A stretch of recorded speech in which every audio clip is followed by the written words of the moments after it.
Ladies and gentlemen, please join us in welcoming our guest of honor, Mr. Chee Hong Tat, Senior Minister of State, Ministry of Finance and Ministry of Transport.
A very good afternoon, Mr. Chee Hong Tat, Senior Minister of State, Ministry of Finance and Ministry of Transport, Mr. Ngiam Chiang Meng, Chairman of MPA, Mr. Teo Eng Dee, Chief Executive of MPA, Ms. Caroline Yang, President of SSA, distinguished guests, colleagues, friends, ladies and gentlemen.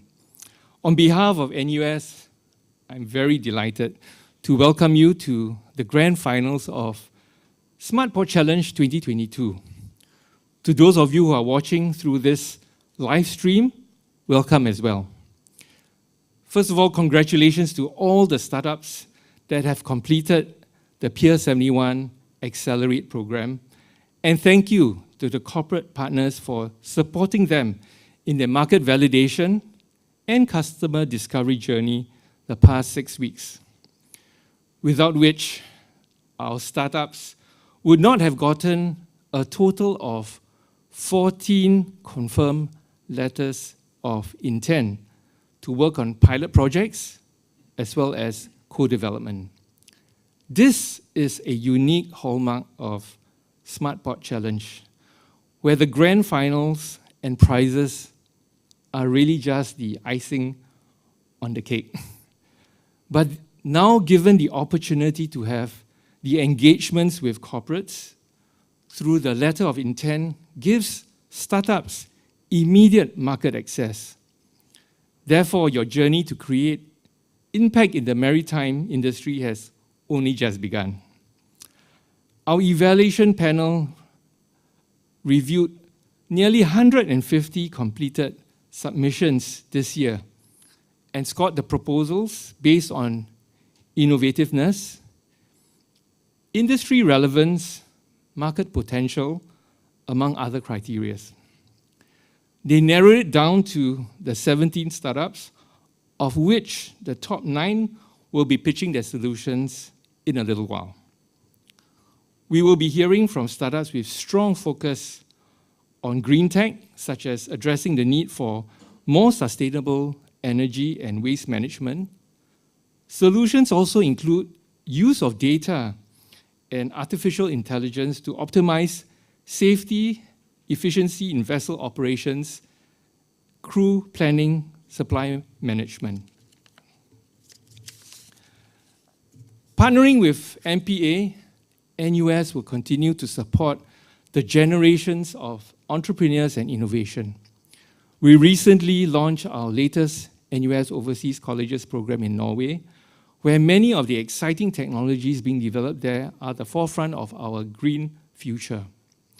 Students returning from such internship with entrepreneurs of tech startups will certainly invigorate the maritime innovation ecosystem which we continue to build. we look forward to the day when Singapore births its first maritime unicorn. But we must first, therefore, develop a thick pipeline of maritime tech startups. Thank you once again for being here. I'm sure you will enjoy the pitch and showcase today.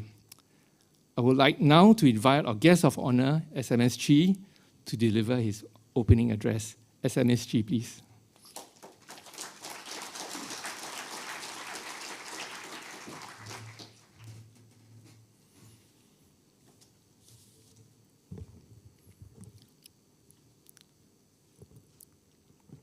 Professor Chi Ming, Vice Provost, Technology, Enhanced and Experiential Learning, National University of Singapore. Ms. Caroline Yang, President, Singapore Shipping Association. My colleagues from MPA, Mr. Ngan Chiang Meng, Mr. Teo Eng Lee. Ladies and gentlemen, very good afternoon to all of you, and thank you for inviting me to the 6th edition of Pier 71 Smart Port Challenge Grand Final. Very happy to see over 200 attendees from the marine tech and marine innovation ecosystem here today. We have representatives from local and international startups, from maritime companies, venture capitalists, incubators, academia, government officials. Technology and innovation are critical to solving some of the challenges that we are facing in the maritime industry today. For example, the COVID-19 pandemic has reinforced the importance for ports to be resilient and agile to deal with global supply chain disruptions. Port operators need to leverage technology and data to optimize processes, improve efficiency with just-in-time marine services, and develop smarter supply chain solutions. Another key challenge for the maritime sector is environmental sustainability and decarbonization. Today, greenhouse gas emissions from international shipping accounts for about 3% of global emissions. These emissions do not count directly towards Singapore's overall carbon emissions because they are linked to international shipping. But as a leading maritime hub, Singapore will do our part to support global efforts to reduce carbon emissions in this area and to build a greener and more sustainable maritime future. And this will require long-term investments with close collaborations between the public and private sectors in areas such as electrification, sustainable fuels, and carbon abatement. And if we do it well, we turn the challenge into opportunities. It will be an area where companies can innovate, come up with new products and solutions. We will need to train our workers in new skills. And I think there will be potential for us to take some of these solutions, scale them up into the region and beyond. Singapore is a choice location for maritime innovation and development because we are not just strong in research and technology, we also have the world's largest transshipment hub port and a global international maritime center, well developed with lots of services, very interrelated services. And because of that, we are home to over 150 of the world's largest international shipping groups and more than 5,000 maritime organizations spanning functions such as shipping, maritime law, maritime finance, and maritime technology. And this then offers a very conducive ecosystem for companies to work together and for innovation to take place. And for our companies, including our startups, to then to be able to pilot, test out your solutions in a real-life environment. So, of course, Singapore is not the only place you can do this, but this is one of the key places where if you can demonstrate that it works well in Singapore, with our very busy port waters, very interrelated, well-developed, complex maritime ecosystem, a very busy hub port. If you can prove that your solutions can work in a place like Singapore, it is, I think, a vote of confidence that other people in other places would have in your products and your solutions.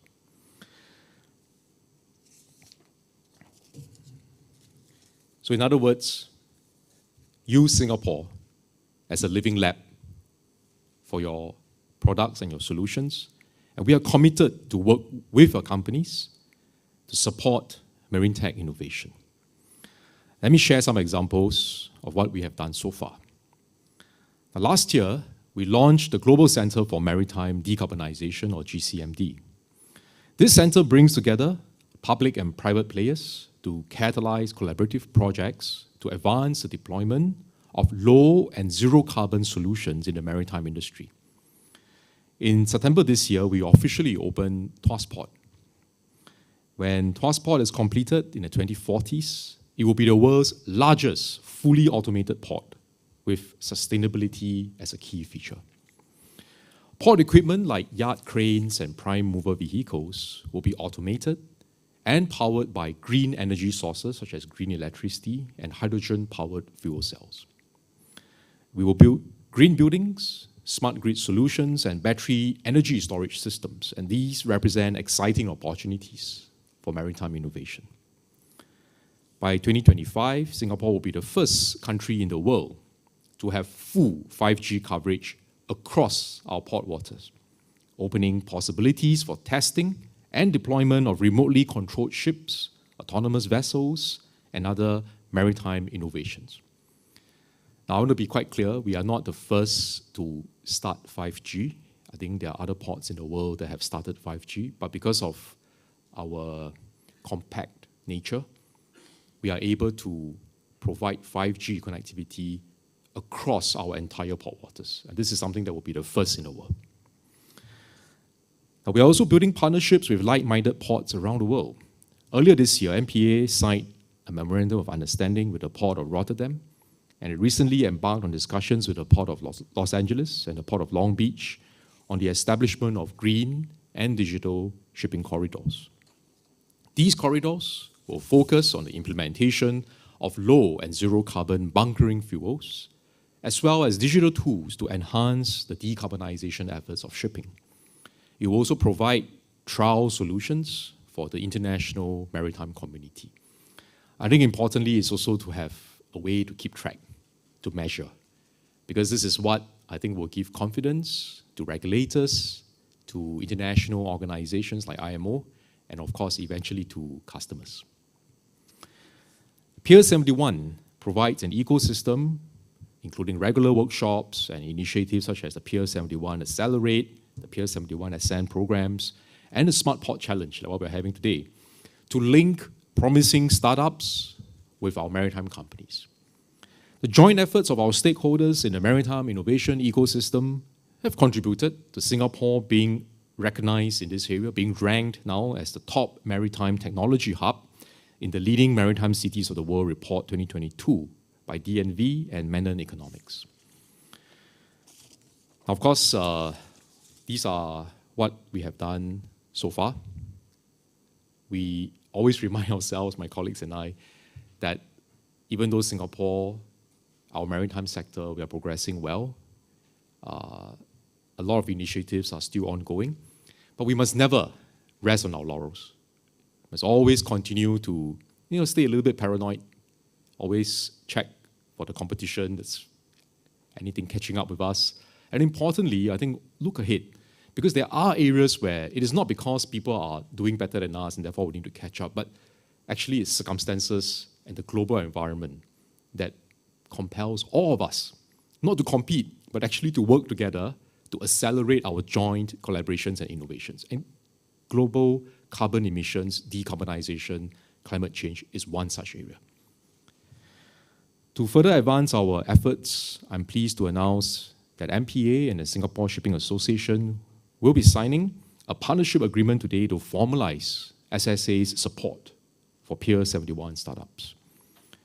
The partnership will provide Pier 71 startups with even more opportunities to receive mentorships from SSA domain experts, which can help to validate their problem statements and solutions, and to be supported by the association in sourcing for trials and test bidding opportunities amongst SSA's members.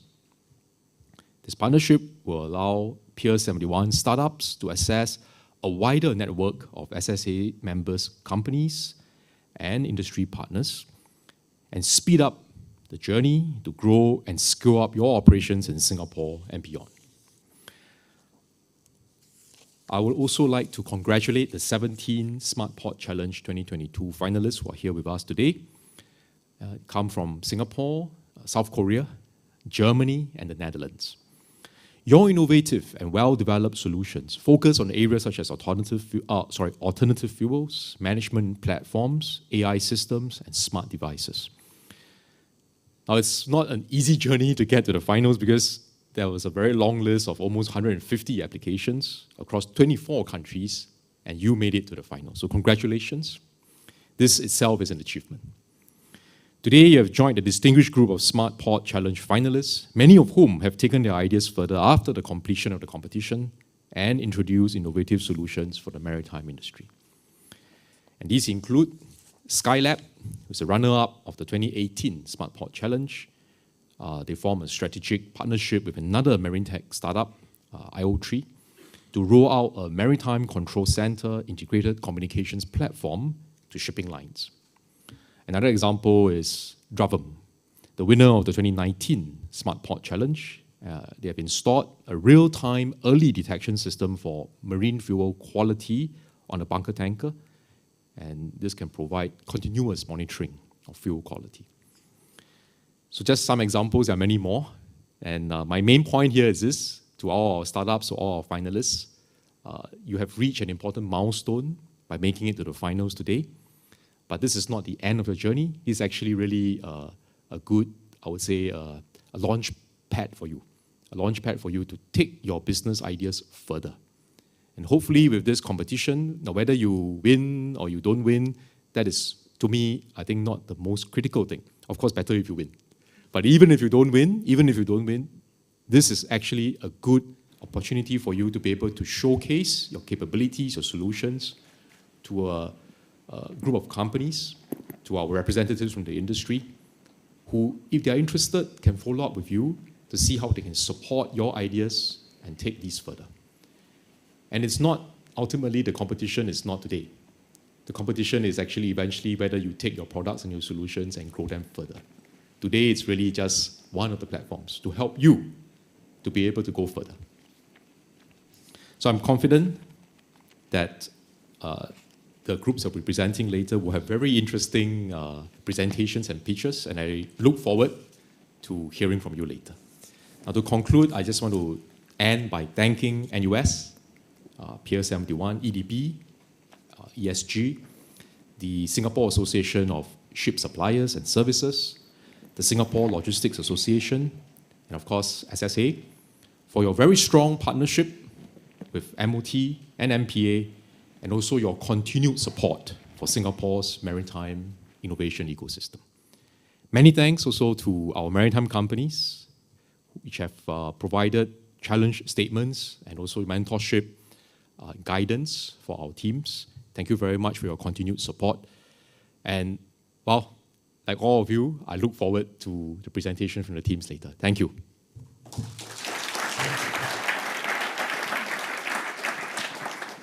Thank you very much, SMS Chi, for that very inspiring speech.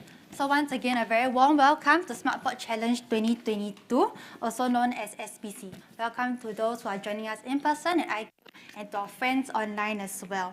So my name is Jeline, I'm from Pier 71, and I'll be your MC for today. After hearing from SMS Chi, I'm pretty sure you're excited to hear the pitches from the 9 startups. So before that, I would like to introduce you to our 3 grand final judges. So first up, we have Wada-san, Executive Vice President, Ocean Network Express, who is the Chief Judge. We also have Prof. Benjamin Tee, Associate Vice President, NUS Enterprise. And we have Mr. Ng Yi Han, Director of Innovation, Technology, and Talent Development, also known as ITTD from MPA. Judges, you can head to your seats, please. Yep. So each startup will have 3 minutes for pitching, followed by 5 minutes for Q&A. So I think maybe you don't want to hear from me anymore. So first up, we have Greywing. Yep, so Greywing is a company that allows for better visibility and control over shipping operations, and they also automate crew planning. Nick, please.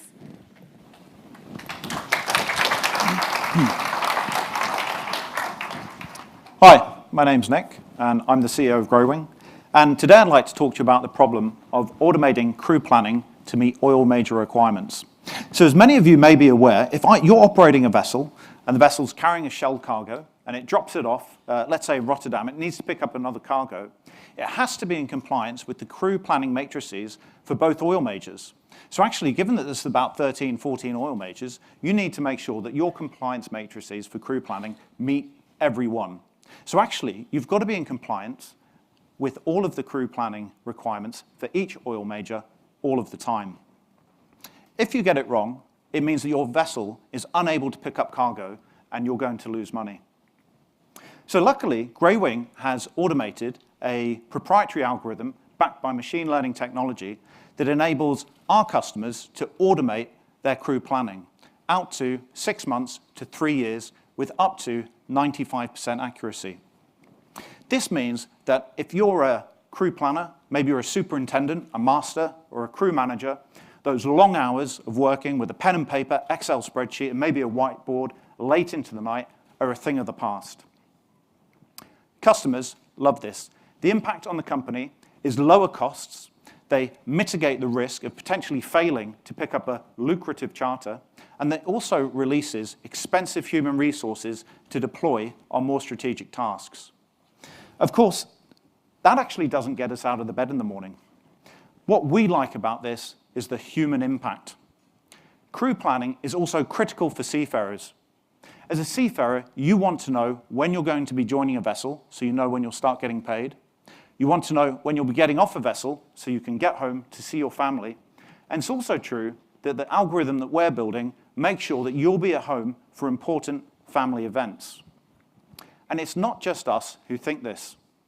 We're also talking to clients in the industry, like BW Group, and we've signed letters of intent with 2 of these entities, and we've also got a contract that's currently being negotiated to deploy with a Japanese owner.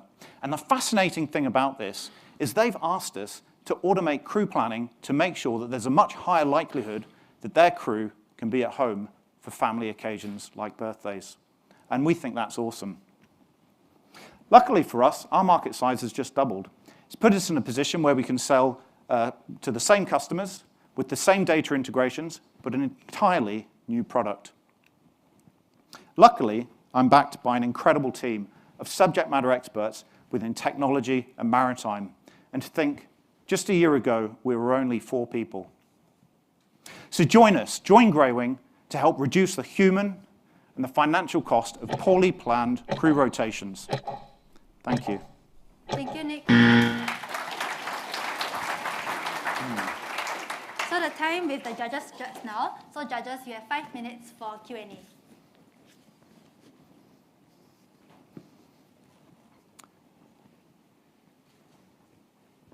Hi, Professor. Hi. Okay, so I'm definitely not in my field of expertise, but I'm very curious about how do you predict ahead, and also whether there are simulations where you put into account potential black swan events like accidents or also like pandemic outbreaks. Have those been modeled in your simulation? So that's a great question. We've already got a platform that optimizes crew changes around pandemic requirements. That's what brought us into the market. And in terms of how we're building the product, so our initial requirement with customers is to meet 80% of crew planning rotations, so that we've still got that human expertise that we can bring in for those edge cases. And as we go along, we can bring in that data around how we solve those problems to gradually increase that accuracy to 95%. So I think the important thing about our product is it's bringing some of the best technology available in the industry in to solve this problem, but we're still heavily reliant on the expertise of people that have been in the market for generations.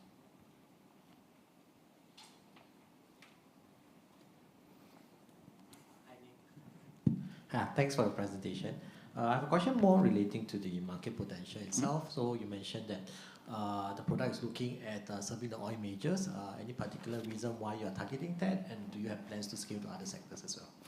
Thanks, Shihan. That's a great question. And I think the thing with oil majors is they've got extremely specific requirements about how crew planning, in fact, in how an entire vessel's run, from the technical to the security to the crew planning. So they distribute these requirements down to the vessels that they charter. So as an operator of a vessel, I have to make sure that my vessel's meeting all of these requirements so that I can get it to market. Otherwise, if I just fail to meet one operator's requirements, then potentially I lose a whole segment of the market that I can put my vessel out to.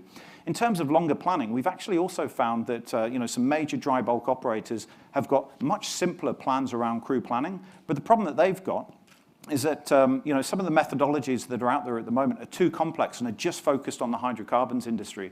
So I think from our perspective, we're looking at the hydrocarbons industry, people carrying cargoes for oil majors, but of course we would love to expand into dry bulk, offshore, and eventually the entire maritime industry, because I think from our perspective, okay, the oil majors are helping us break into this industry to buy this solution. Although I have to be specific, the oil majors won't buy it. It'll be the owners of the vessels that really want this because they need to get business from the clients who are the oil majors. But the ability to deploy this product to make sure that crew are making it on home to increase crew welfare is something I think that is really it's a part of the passion that we have for this project.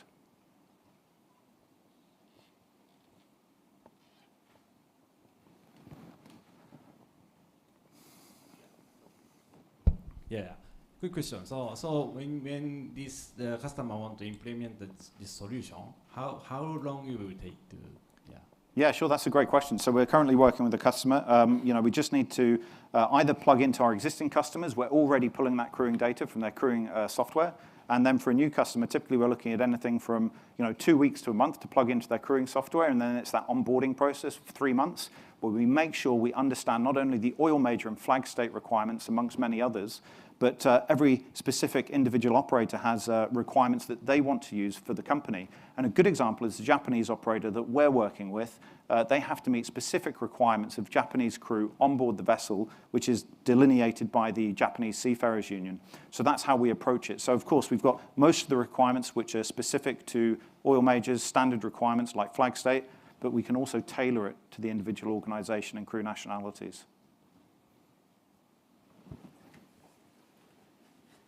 I have a follow-up question relating to the technology itself. What are the competition like in the market itself, and how do you differentiate yourself from the technology? Yeah, that's a great question, and I'm happy to answer it because at the moment, most people are doing this with Excel spreadsheet, pen and paper, and expertise of years in the industry. It's true there is another solution out there, and basically what it enables you to do is you can click on a crew member that's about to sign off a vessel, and it will take all of the crew that could fill that position, and it'll break it down from maybe hundreds or thousands of individuals down to 5. But what they're still doing is they're still having to click on every person that's signing off that vessel, and then they're having to select from a selection of maybe 5 to 10 other individuals. And I think this is a big problem because it still means there's that human process. You've still got to go into it. And actually, the way that software is built is that multiple people can select that person at the moment. And then if you don't get that person, they can get picked up by somebody else in the organization. And you lose them. Thank you. Thank you. Thank you so much, Nick, for your time. So before I invite the next speaker up, I'd like to ask the judges to hold the mic a little bit closer when you're speaking so the people online can hear as well. Yep. So next up, we have Surirai from Aleph Technologies. So they have AI-powered software that utilizes digital twin and machine learning for operational efficiency. Surirai, please. So if you're ready, your 3 minutes starts now. Right. Afternoon, ladies and gentlemen. I'm Surira, co-founder of Aleph Technologies, and we help offshore companies to reduce downtime and energy using AI. Think of an oil platform. It is an extremely complex operating environment with thousands of interconnected equipment. When the equipment fails, the operations get to shut down, causing billions of dollar losses. One way to avoid this is to have a spare system running in parallel, but it results in skyrocketing costs. To address this, most recently, digital twin technology was introduced, which can be used to model equipment behaviors and predict potential failures. But in reality, having digital twins alone do not solve the problem. This is because the engineers are unable to handle complex data from thousands of data points. Therefore, they spend most of their time just trying to figure out on how to make sense of data, but still, they are only achieving unsatisfactory outcome. To solve this, we have an AI-powered software that can operate the digital twins on behalf of the engineers to analyze millions of data points and optimize thousands of equipment, all together in real time.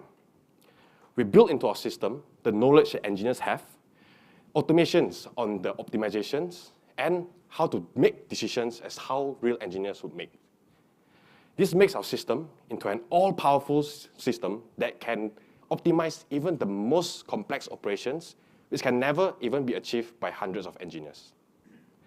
As a result, we can significantly reduce the time that are being spent by the engineers while achieving a magnificent outcome of reducing downtime to 10% while saving the oil platform $4.6 million a year. This is not just in theories. We have already launched in the process industry and secured tractions from multinational companies, and we are in the process of securing more from leading maritime companies. Out there, we have a huge market opportunities with the offshore platforms and vessels, and globally, it's a total up of $16 billion market size in the area that we are targeting. How we're going to make the money is through a SaaS business model, and we are going to acquire the customers with direct sales, distribution channels, as well as bundling with IoT providers. To scale our business, we have a team that's not only competent, but also extremely passionate in creating impact in the maritime industry. But we can't do everything on ourselves. Therefore, we are here to invite you to join us and support our journey in delivering the best impact in the maritime industry. Thank you very much. Thank you.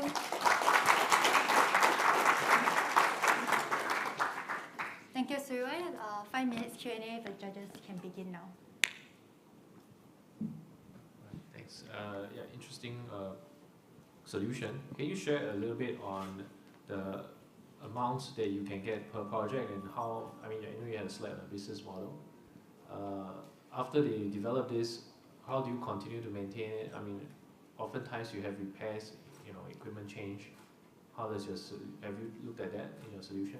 So our solution is actually telling them or to prevent the equipment from being failed, but the maintenance itself, is being solved third party. So what we are actually providing is an optimization software, telling them what's the best way to avoid these failures and how the typical contract value that we usually charge our clients per unit is about $350,000 US per year. But as for the entire oil refinery, for example, and for oil platform, there will be an enterprise pricing as well, which of course is negotiated on term basis with the client. Thanks. Thanks for the presentation. I have a question relating to also building on the business model part itself. So you mentioned that there's many millions dollars in terms of savings itself. Maybe you can illustrate in terms of how do you intend to tap on this savings as a way to position your business and to really draw and scale your business subsequently. Yeah. How do we usually tap on this potential saving is, so I'll give an example of our project with Pfizer.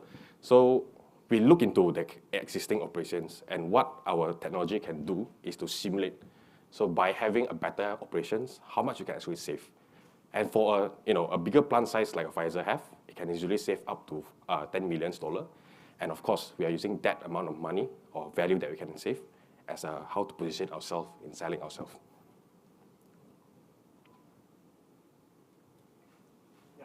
Thank you for the presentation. And you mentioned that this analytics will use for the decision making for the engineer. So how the product will maybe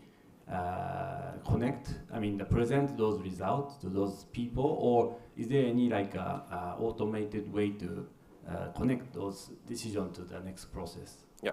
So we have capability to directly tap into their system and change the equipment. But what we typically observe, in oil platforms, these are very safety critical environment. Therefore, they would love to have their engineers usually as a precautions to be involved in any decision made. Therefore, at the customer's request, we only push out alerts, and the engineers just need to accept it with just clicking a button, and then it'll automatically change the operational parameters to optimize the entire platform. I have one question relating to the partnerships. Yeah. Have you spoken to any of the companies and they are prepared, to run this journey with you? And what's the kind of scale in terms of their trials and deployment? Right. So in maritime, we spoke with a company that potentially can get a pilot in their offshore wind farm. So that's where we will try to optimize the performance at their wind turbine. So we'll be deploying there. And aside from that, there's also accreditation company where potentially we might find potential synergies over there, so that we can be the standard in terms of how you should optimize your oil platforms or your offshore vessels in the future. But of course, on the onshore industry, we already secured partnerships with technology providers into oil refinery. These are usually engineering companies that usually sells engineering solutions or software. A question about differentiation. You mentioned you had a patent filed. Can you maybe give a bit on what kind of patent is it and how does that make you different from the rest? Right. So our patent is actually filed on the workflow because, of course, patent can't be really filed on software, but it can be filed on the workflow on how our AI will react. So basically, firstly, is how our software can actually understand what type of equipment they are dealing with. Secondly, is to interact with third-party software such as other digital twins, because you can immediately import existing digital twins and use them or make them better. And lastly, is on how can our software make decisions on behalf of the engineers. So we are filing a patent across this, and how we differentiate ourselves in the market is that today, they can only optimize using human brains, engineers. And there's not yet a solution that can automatically use the engineer's brains to make any optimizations. Therefore, that's where we stand out.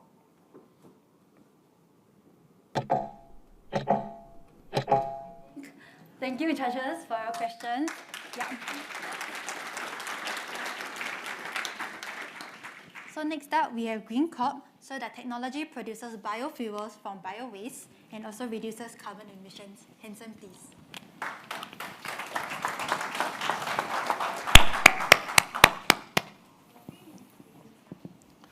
Good afternoon, everyone. We are Green Corp. We provide sustainable renewable diesel to hovercraft at no additional cost.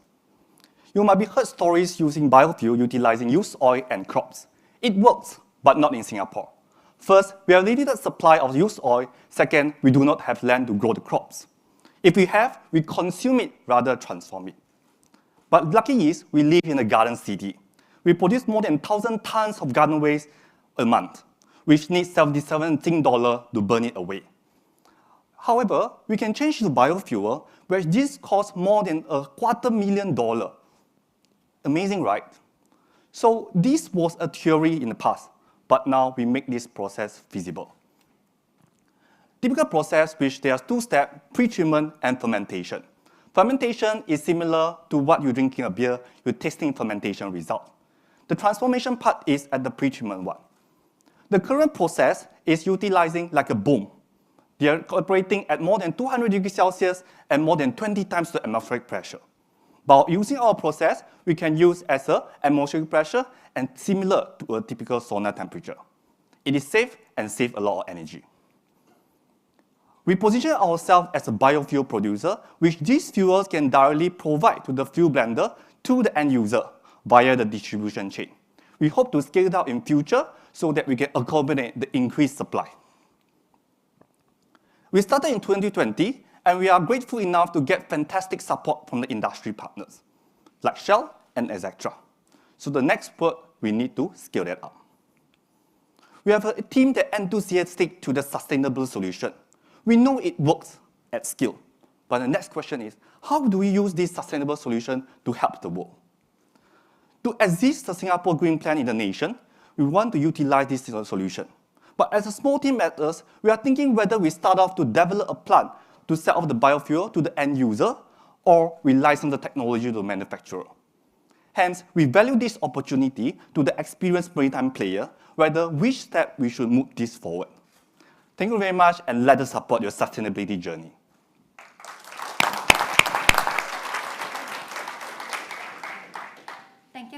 Judges, you can go ahead. Right, thank you, Anson. I will start off first. My question will be more from the perspective of this is a very timely development in the sense that we are moving into a low carbon, zero carbon future. Correct. So the question that I have is, while the scaling part will be a challenge, how do you envisage to look at going and growing beyond? If the technology proves to be viable, demand will really grow a lot. How do you address that? So let me understand your question, meaning that you want to know how the scale-up challenge goes in this. Yeah. So maybe just to elaborate a bit more. So basically, I think in terms of what you have, I think it is a good development. The question will be that when you look at 400K tons of biofuels a year, I think it is still something quite limited in the sense of scale in the maritime world. So how do you envisage, how to address the larger demand in this if this technology proves to be successful? Sure.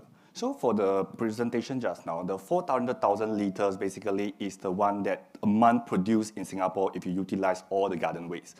However, we know that, for example, bunker fuel, they requires much more needs of the fuel part if you need to increase. Hence, we might need to step forward out from Singapore to Southeast Asia to get much more agricultural waste because they are agriculture country. But we are looking at the Singapore context where now we are a garden city where we are limited supply of garden waste. So for the current capacity, what we maximum can produce a month is more than 400,000 liters of biofuels.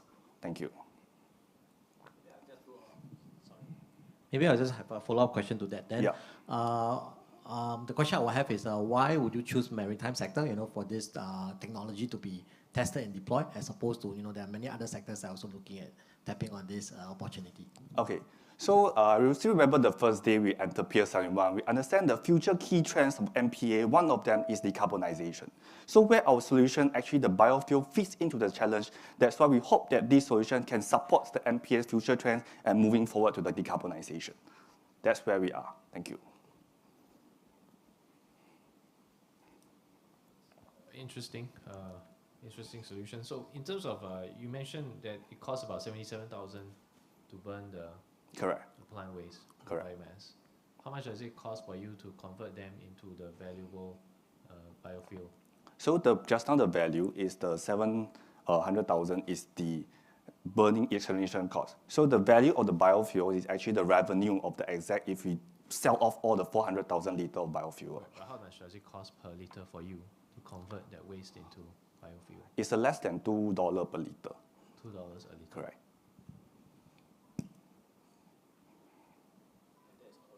As in you already implemented the solution, or is still being tested?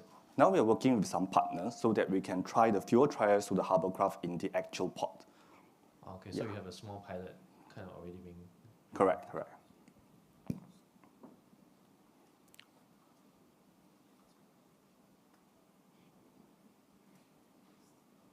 Yeah, in terms of your two proposed approach, building a plant and licensing, what is your inclination and how would you decide which path to take? Yeah, this one we actually being struggle because we're having a small team now. That's why today we value this opportunity to us to seek around advisors from this experienced maritime player, whether which one actually is suitable for us to move forward the actual plan. So now, actually, the more feasible one actually might be the first one because you can control the whole value chain where we can produce straight away to the fuel mixer, then to the end user. So we are still looking for advisors on this part. And what is the estimated cost, in terms of this plant development? For plant development, for the pre-commercial plant, it's a very capex intensive, to be honest. It's around $20 to $30 million to build the whole pre-commercial plant. But we would like to start a smaller plant because we want to treat Singapore as a test bed, then it will be replicated throughout the whole world later. Yep.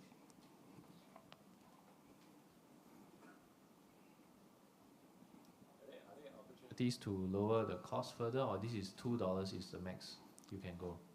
$2. Like, Now like what's the run total minimum quantity to reach $2 cost? Now we are looking at the less than $2 calculation is based on what we have in Singapore. But if in future the production goes up, of course the OPEX cost will go lower down.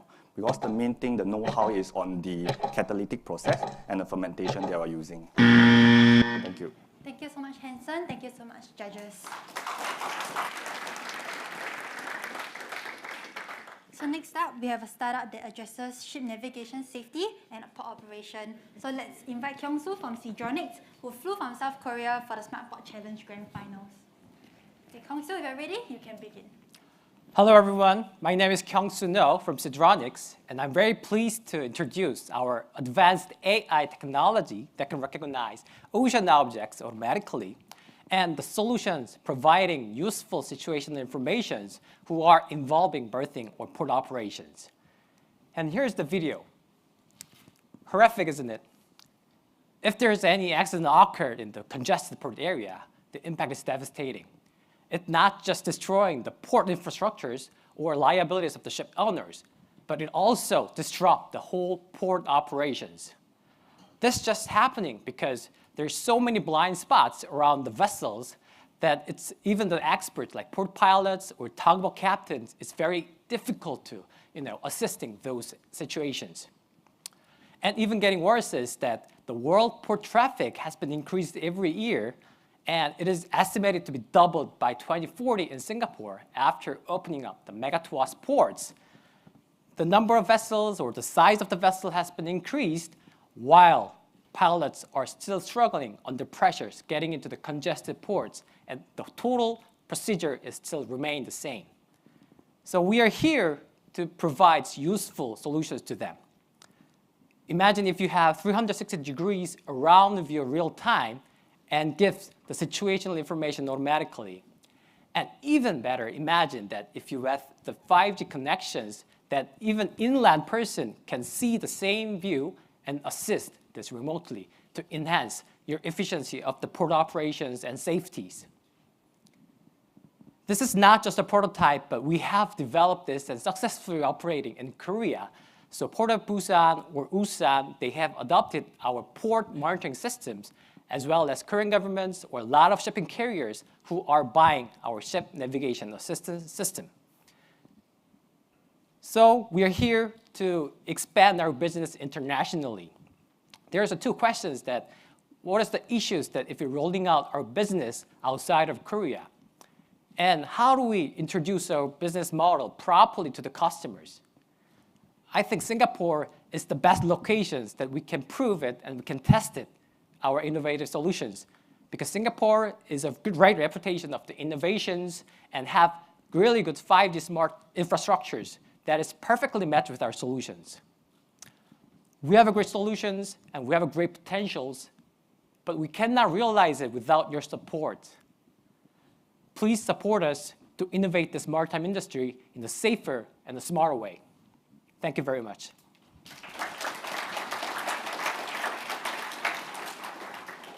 Thank you, Kyung-Soo. Judges, your 5 minutes begins. Thanks for the presentation and sharing. So the first question I have will be that, I see that the technology has been tested, developed, and deployed in Korea itself. So I'm just wondering, in terms of the value that Singapore can present, what will be the additional challenges and complexity that you would like to demonstrate here in Singapore? Well, definitely, yes. We have a commercialized product in Korea in terms of the port managing or berthing monitoring. But what we want to do is that in Singapore, there's just so many good 5G connections, then we want to connect our data, new data, to those people. So this is the image we have discussing with the corporate partners in Singapore, and this is the idea. Just put our solution into the vessels or port monitoring systems, but what if all the data can be connected into the server? Then everyone can see the things, or even the office manager or the experts can remotely assisting the situation to optimize the whole operations. So this would be our idea, and there might be some other regulations or other different network systems. However, we want to do something with it to overcome and maybe innovate this industry.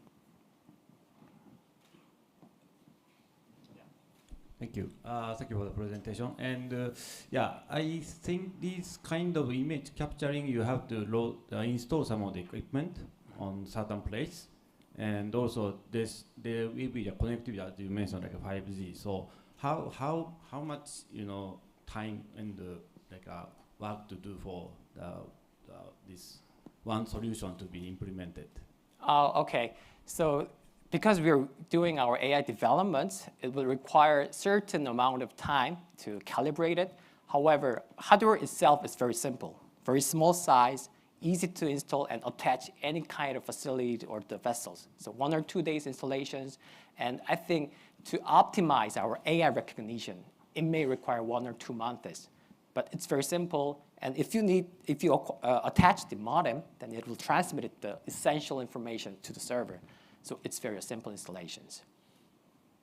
Yeah, thank you very much. And following that, my question, so I know that, putting those image capturing sensor is, on this unstable condition environment in this maritime area, what's the accuracy of those AI analytics right now? Well, to be honest, in maritime industry, this is quite new. So there's no certain benchmark data.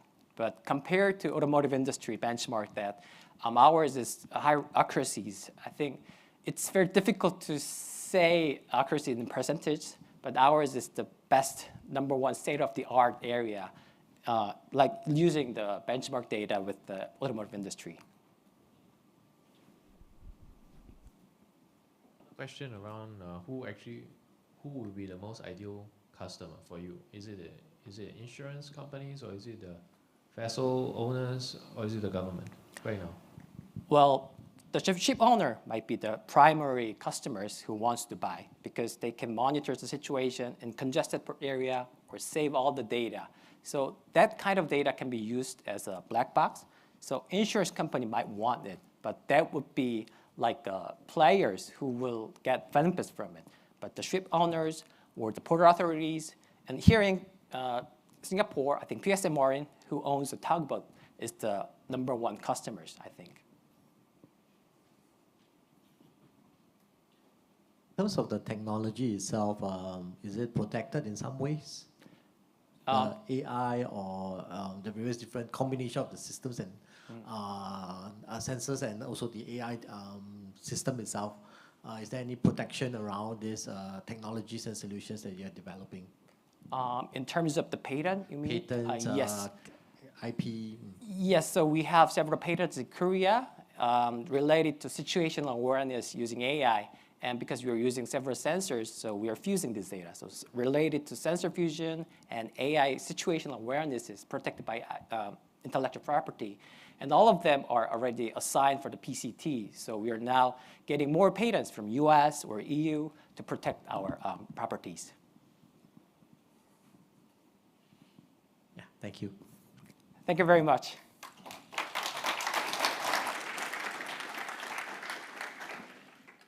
Thank you, Kyung-soo. So next up, with Eric from GodSearch, who will share with us more about digital ship supplies.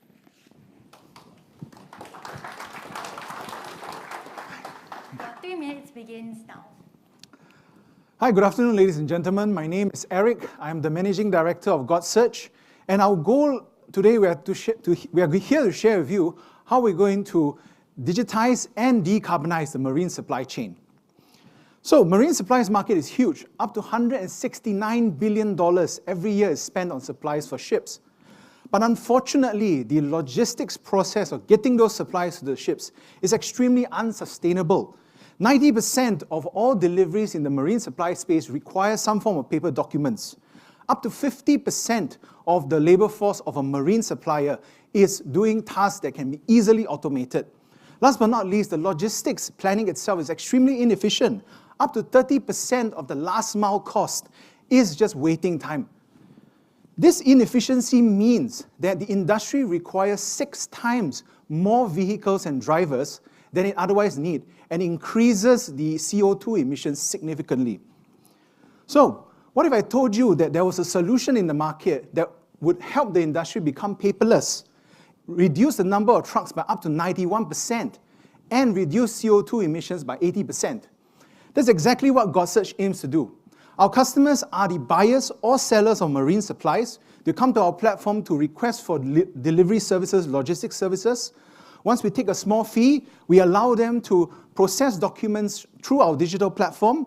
Our algorithms will optimize the logistics, and we will push the deliveries to electric trucks and electric vessels for the fulfillment.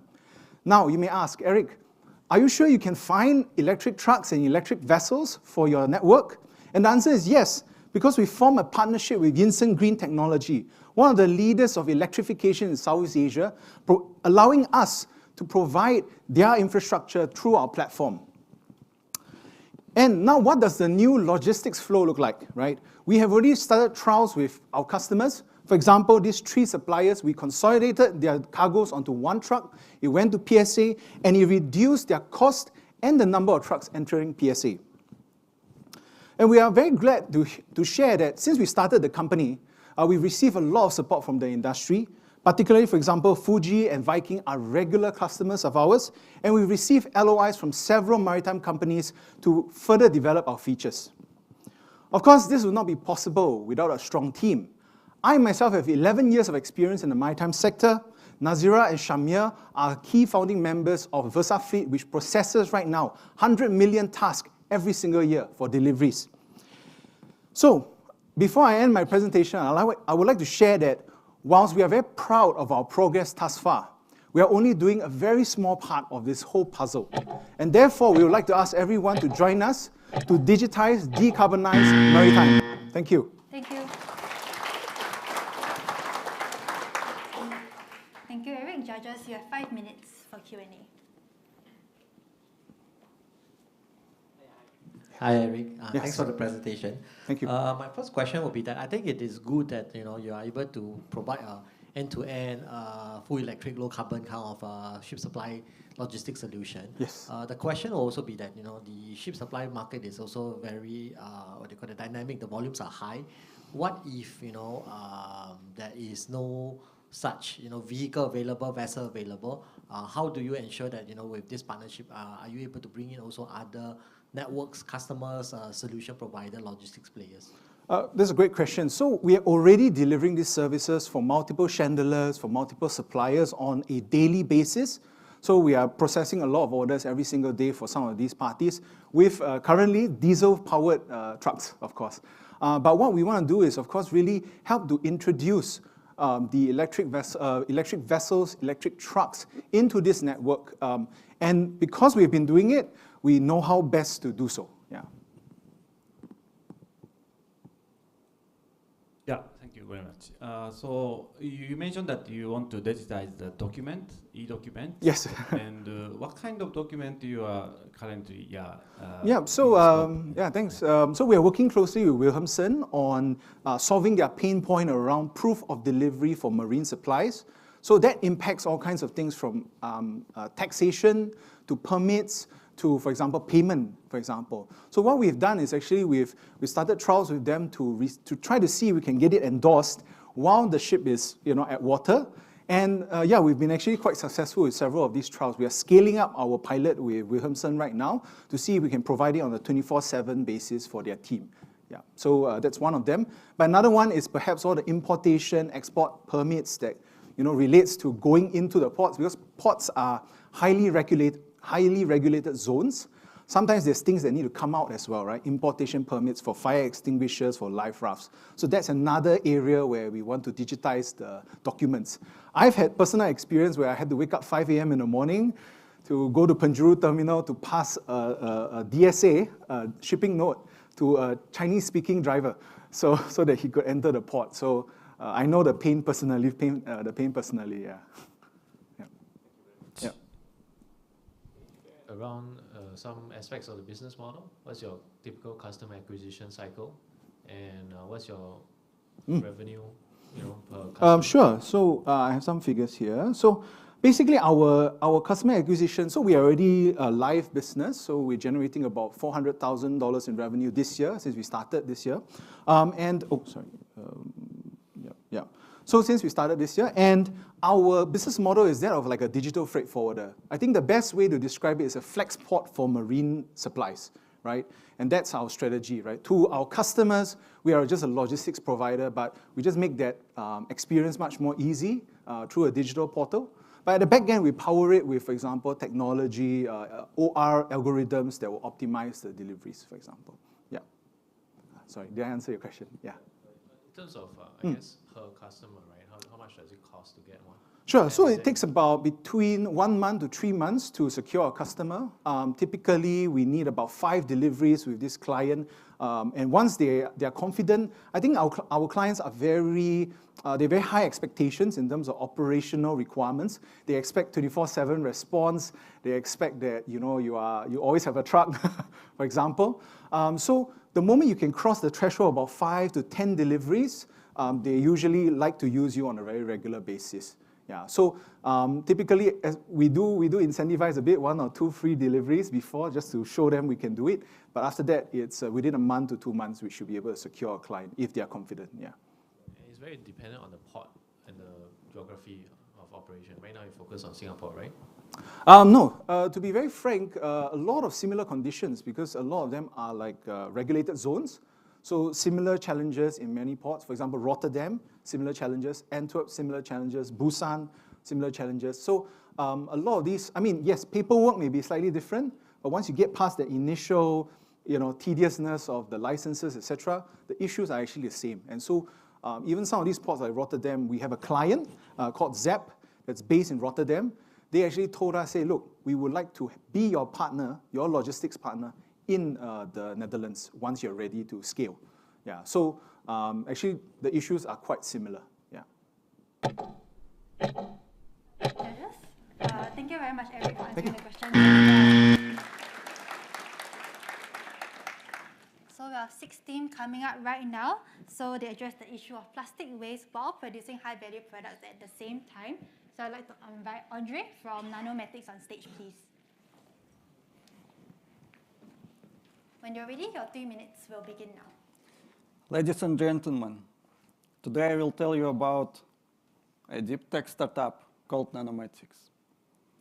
With your support, I believe our genuine solution can solve one of the largest problems, the problem of plastic waste. More than 90% of plastics are non-recyclable. Furthermore, every year, millions of tons of plastics pollute marine environment, the home of maritime industry. It is expensive to collect this waste, and available options for treatment are incineration and landfilling. We have a better solution to handle plastic waste. We developed a proprietary process that transforms each ton of plastics into a range of valuable products with market value of around 12,000 Singapore dollars. We shred plastics. We run it through pyrolysis reactor, producing aluminum and oil, and then we use a chemical technology that converts the remaining gases into hydrogen and carbon nanomaterials, a fantastically useful material. Hydrogen is a strategic resource for decarbonization of economy, and we can produce it locally without using of natural gas. Carbon nanotubes is a sustainable manufacturing additive, 2,000 times thinner than human hair. These tubes are resilient and robust and suitable for making cars, paints, and batteries for mobile phones. Our technology is suitable for treatment of mixed, contaminated plastics with minimum pre-processing. Plastics such as marine plastic litter and plastics from vessels and ports. Technology reduces CO2 emissions compared to incineration. It also reduces waste disposal. Our team has experts in sustainability, technology, intellectual property. The team that not only knows how to scale this technology, but can also train the next generation of engineers for circular economy. Next year, we will be building a demonstration plant in Singapore, financed by Temasek Foundation. We seek your support. We seek investors. We seek partners who can help us and join us to build a commercial facility that will upcycle more plastics and create positive sustainability impact. We believe there's a great opportunity here, and we would love you to have a part in it. Thank you very much for your attention.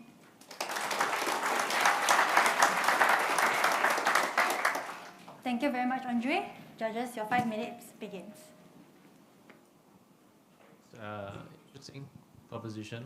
How do you get this marine plastic waste? Currently, we are still at small scale.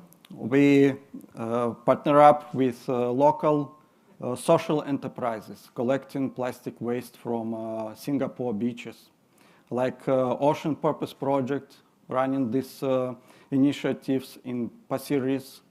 And then there are also other companies like World Wide that is also collecting waste in East Coast. And they, I guess, you pay them to get the waste, or? At this stage, we are not at the commercial scale.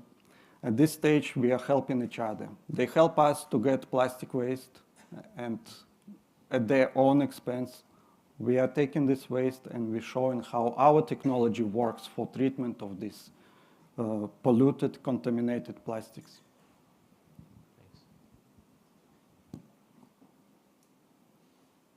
Thanks for your presentation. My question will be more from the angle of users itself.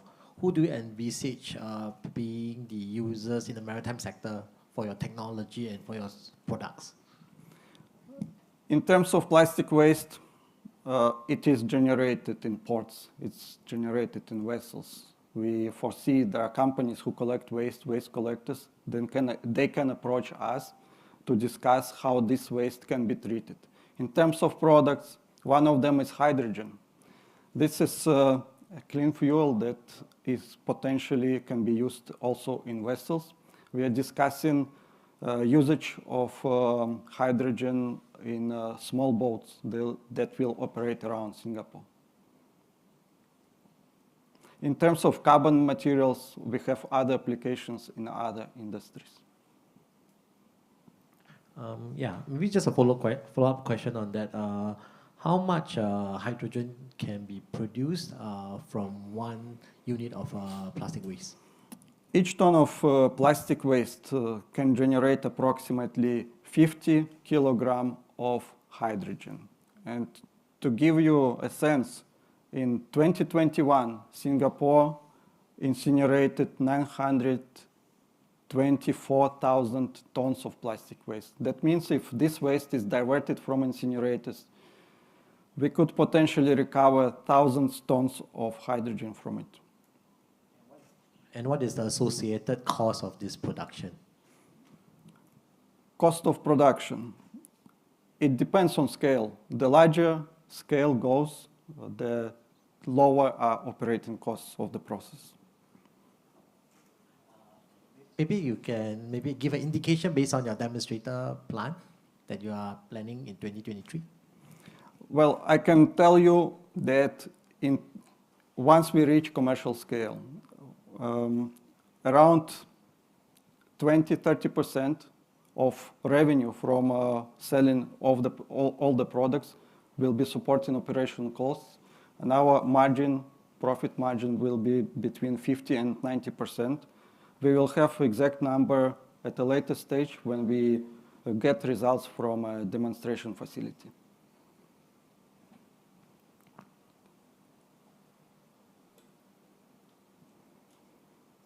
For the demonstration plant is like end-to-end, so after collecting the plastic to the convert into those? Yes, it will be a plant which is built in a partnership with one of the local companies who's already in chemical recycling of plastics business.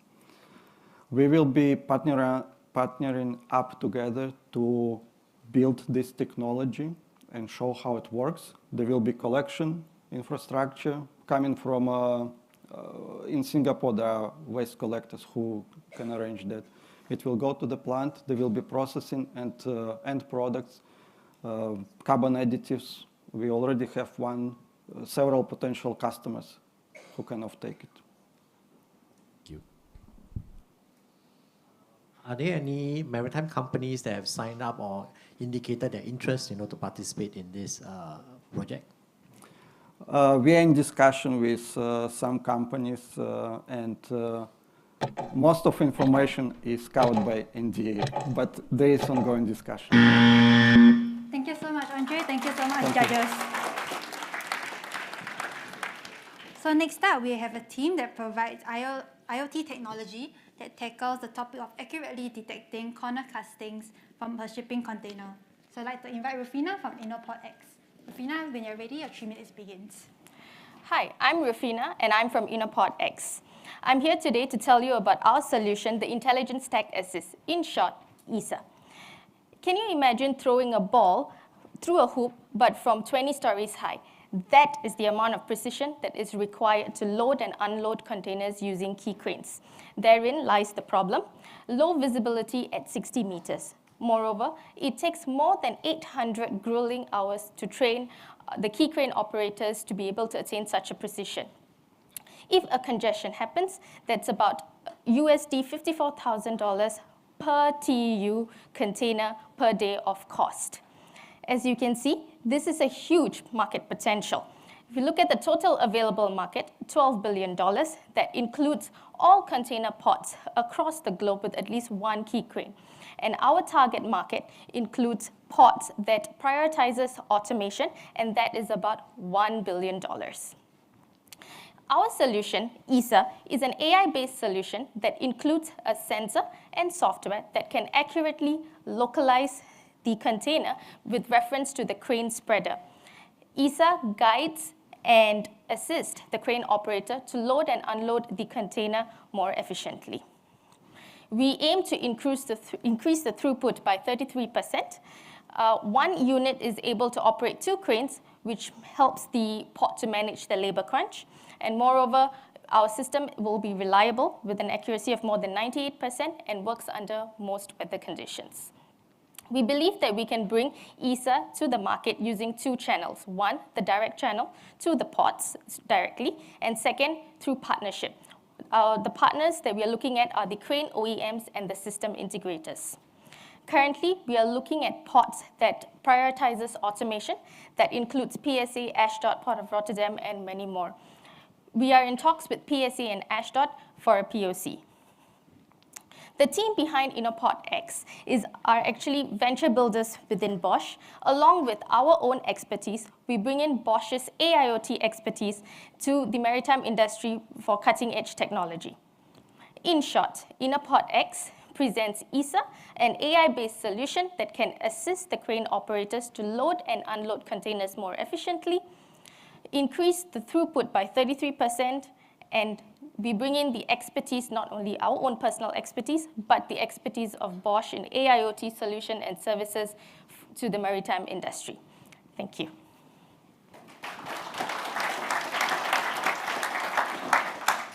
Thank you, Rufina. Judges, please go ahead for Q&A. Thanks. In terms of your technology, is mostly off the shelf? Do we have proprietary algorithms being developed, or have a trial in any port? Okay, so this is a new technology, but the technology has been proven in automotive industry. So the technology is working in Daimler-Benz cars at the moment. So we are actually inspired by that technology, and then we have to customize it for the ports itself.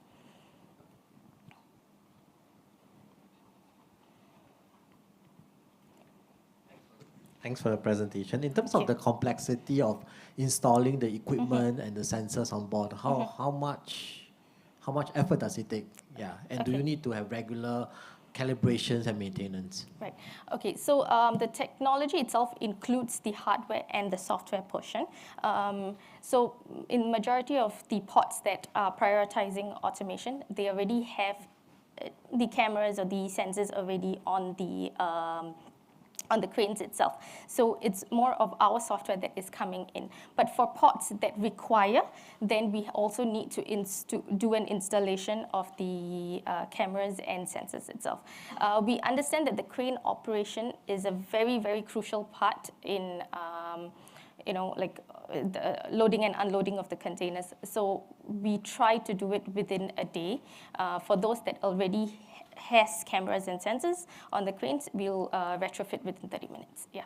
So for the AI portion, yes, we need training. We need to have data, and we're looking at calibration and training of the AI within a month. Yes. Can you explain a bit on the revenue and the business model? How do you plan to? Is it charged per container, and how would you price it so that actually the port operators will adopt this solution? Sure.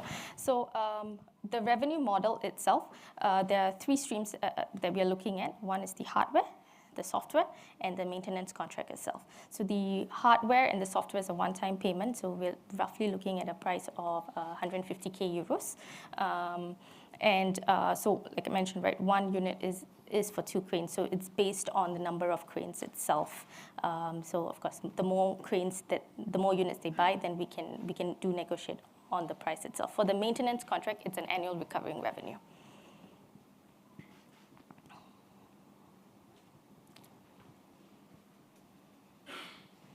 What is your plans, in terms of engaging and reaching out to the OEMs? After all, the OEMs is also important part of the market itself. Correct. And how do you plan to go about that?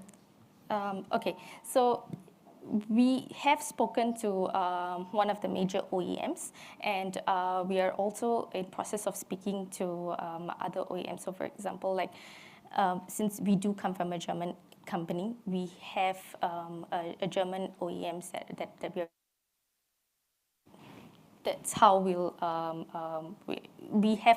start the partnership as early as possible, because there is a need for the system to be able to tap into the control system eventually. Yeah.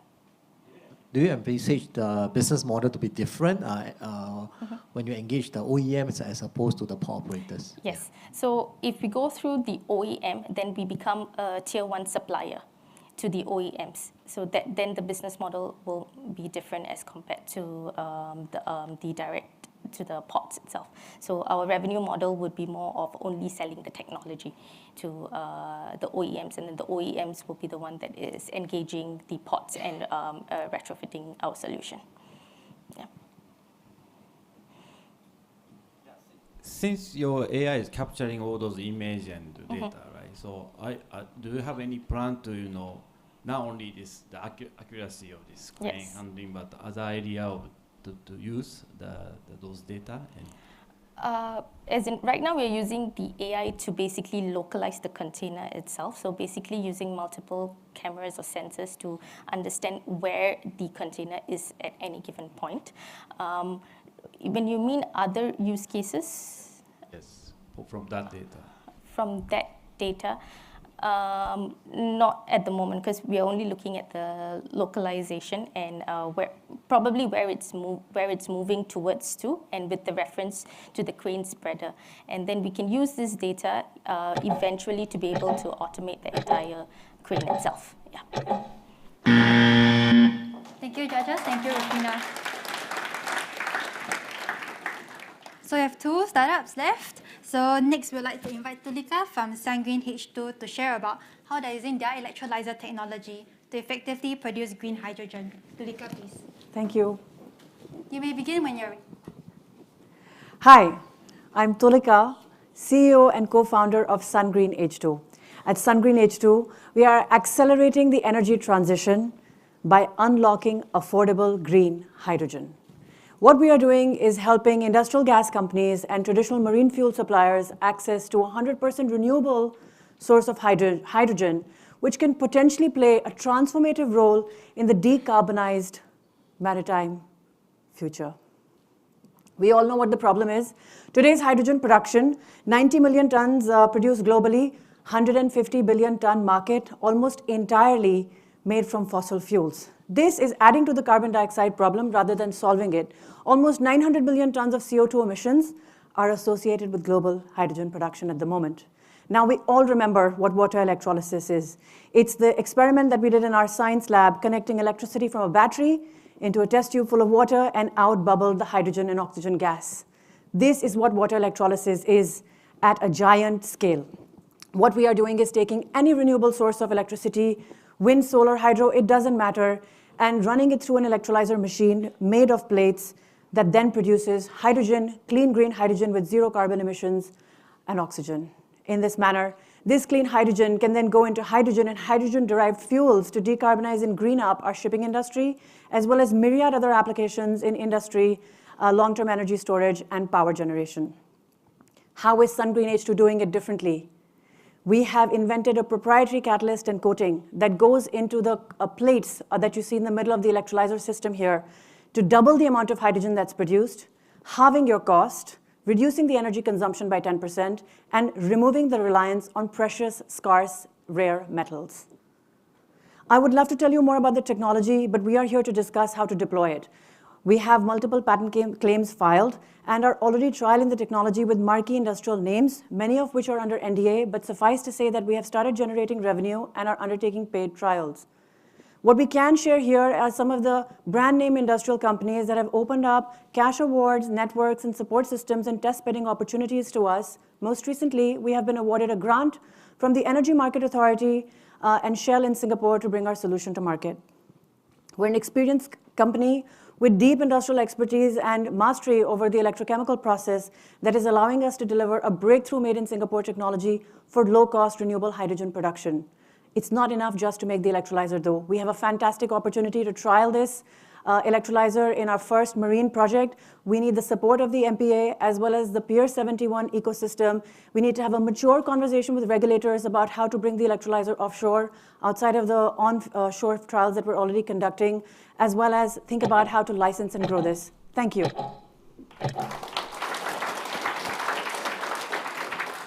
Thank you, Tulika. Judges, you have 5 minutes for Q&A.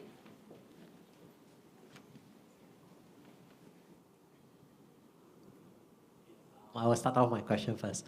So I think similar to some of the other groups, I would like to understand, why you think the maritime sector is the preferred and chosen, sector to start this journey. Thank you for your question. Partly it's needs driven in the sense that we have already secured our first trial in a marine environment. And secondly, we believe that being a Singapore-based technology, some of the immediate use cases that the technology can address here in our home market are based in the maritime and the shipping and eventually the aviation sector, not to mention industrial. As the technology grows and the solution becomes larger size, we will be able to address larger and larger use cases. At the moment, we are well able to address fuel cell-based use cases onboard marine vessels in near-shore and offshore-based fuel cell applications via the 2 kilowatt or 1 kg per day electrolyzer system that we are building.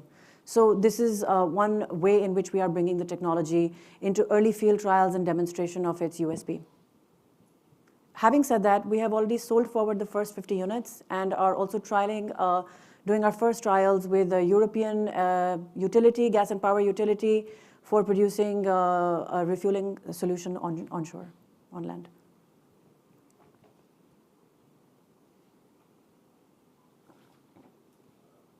How does your technology, I know you mentioned some advantage in terms of production of hydrogen rate. How does it compare to, I bet there must be other types of electrolyzers. Are you currently the leading in terms of that particular metric? And also, does it work for all kinds of fluids, seawater, or all kinds of pH? Thank you so much for the question. Let's start by comparing green hydrogen and electrolyzer-based hydrogen with blue or gray. Fossil fuel-based hydrogen is already available cheaply and efficiently, right? That's the problem why we don't have so much green hydrogen already deployed. You can produce $1 to $2 per kg of gray hydrogen from fossil fuels at the moment, leaving aside the fact that gas prices have tripled recently. And then you think about the fact that blue hydrogen and adding carbon capture on top of that takes your cost to $2.5 per kg. Traditionally, green hydrogen has been produced at around $5 to $8 per kg. This is highly reliant on what sort of renewable electricity price you have. SunGreen H2's technology is bringing down that 5 to 8 immediately to 2.5 to 4. So halving the cost of electrolyzers currently made. We are not just supplying, we are like the Intel chip of electrolyzers. We don't just make a single standalone system for our own use and to deploy directly into hydrogen end users. Some of the major leading electrolyzer manufacturers of the world are looking at our electrode-based plates to deploy into their own existing solutions for electrolysis to increase the production and half the cost. So at scale, we're expecting to bring this down to parity with gray hydrogen at the $1 to $2 per kg mark. And this should be around the 2025 to 2026 period, with transferring from hundreds of megawatts to gigawatt scale production. We're not attempting to become world's largest electrolyzer manufacturer ourselves. We want to stay manufacturing the Intel chips till the stacks and partner with electrolyzer manufacturers and industrial companies to bring the solutions into ever larger and increasing use cases.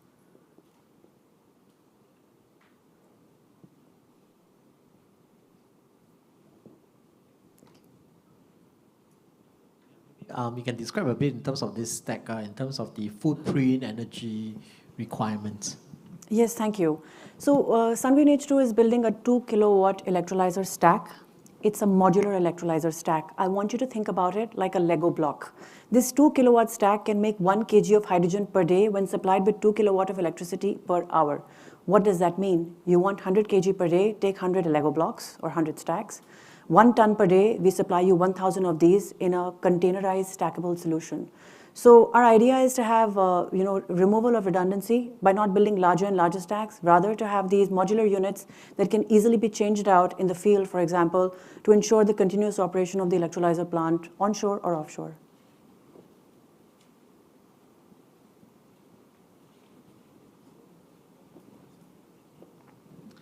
In terms of the risk to this project, where do you see are the greatest risk elements that the team need to manage? Thank you, great question. I think at the moment, the technology is very exciting. We have a lot of support to bring it to the market. In the next stage to commercialize at really large scale, I'm not talking about us individually as a producer of electrolyzer stacks and systems. For the electrolyzer industry, we need to think about seawater electrolysis at very large scales, and the industry delivering renewable capacity enough to deliver that scale at, but this is for the 2050 period, not now. Now we are in hockey stick territory. Thank you so much, Thank you. Tulika, and judges as well. So last but definitely not least, we have Emil from QLayers to share about how their robotic paint application could lead to a safer working environment. Emil, please. You may begin when you're ready. All right. Good afternoon, everyone. My name is Emil Lubbers from the Netherlands, and I represent a company called QLayers. Hey, that was too fast. We have developed a coating application robot, which is able to apply coatings on large industrial surfaces. This is currently how the conventional process of coating application is done. And till this day and age, it is affecting a lot of people, the environment, based on health and safety issues, as well as the overspray that you'll see here on the photos that is actually released into the environment. One of the hidden issues is therefore this overspray that is being released, and it is hidden because you can't really see it. It just evaporates and travels airborne for about 2 to 3 kilometers and ends up even on cars that are parked outside, on residential buildings, or in our waterways. However, a paint, a coating, is essential for every structure, especially in the maritime sector, the ships itself, for its operational efficiency. And every ship goes into dock, into a dry dock, every 4 to 5 years. So this is a continuous process that you'll see coming back every single time. And every ship, therefore, has to be recoated every few years. Our patented spray shielding system is able to cancel this overspray and allows for a health and safety benefit where workers do not have to work at these dangerous heights as well.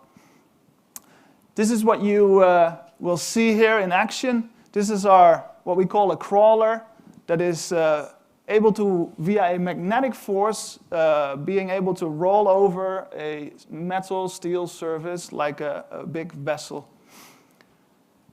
One of the main factors is therefore human safety. We reduce people working at heights, dangerous heights, by 80%, 80%. We reduce paint waste by about 50%. Yeah? Precision, of course, is there, high quality and consistency, and it's an environmentally friendly solution. You see here another quick video. There are only 2 operators. There's a service station with the pumping system and the crawler itself onto the ship. Our successes with Pier 71 has led us to have expressions of interest to co-develop a specific solution for the maritime industry with all different stakeholders that you'll see mentioned here of shipyards, ship owners. Thank you, Bill, for your time. Sorry, time is not really on your side today, but we have the Q&A session now. So judges, you can begin your Q&A. Thanks for sharing and welcome to Singapore. Thank you very much. I think the first question I have is, in terms of the technology itself, do you see any limitations?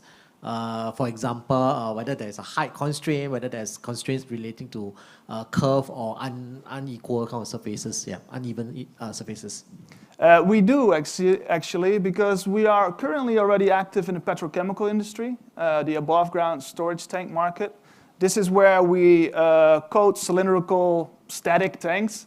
However, in the shipyards, we see, of course, that time is of the essence, and you see a lot more of curved sections on a ship as well. Therefore, one of the key things that we're looking for is co-development with partners in the industry to be able to develop a dynamic line, which we see forward as a robotic arm that is able to go at the aft end and the fore end of the ships to be able to capture all of those curved sections. Yes.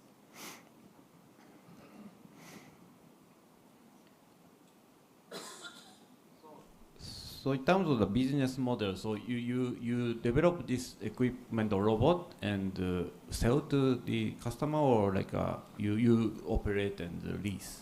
Well, we have invented it, we've patented it, we manufacture it, but we do sell it to the industry. We understand that it's a high piece of high-tech technology, let's say, high touch as well. So therefore, our engineers will fly pretty much to the different regions that we operate in to be able to surface and to make sure that the application is done right. We'll team up with local partners to make sure and to train them as well to be able to operate this machine. Do you see any regulatory tailwinds that actually would mandate, some kind of automated and safe solution?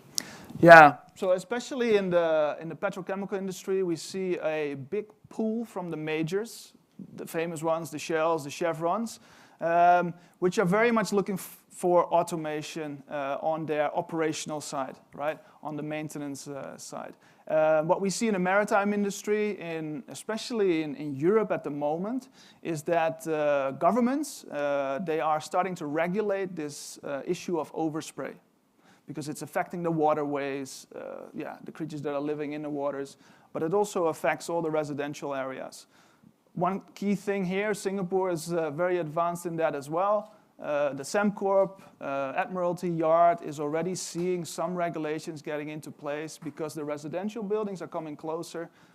People are starting to complain that the particles that are traveling airborne are affecting their cars and the residential buildings as well.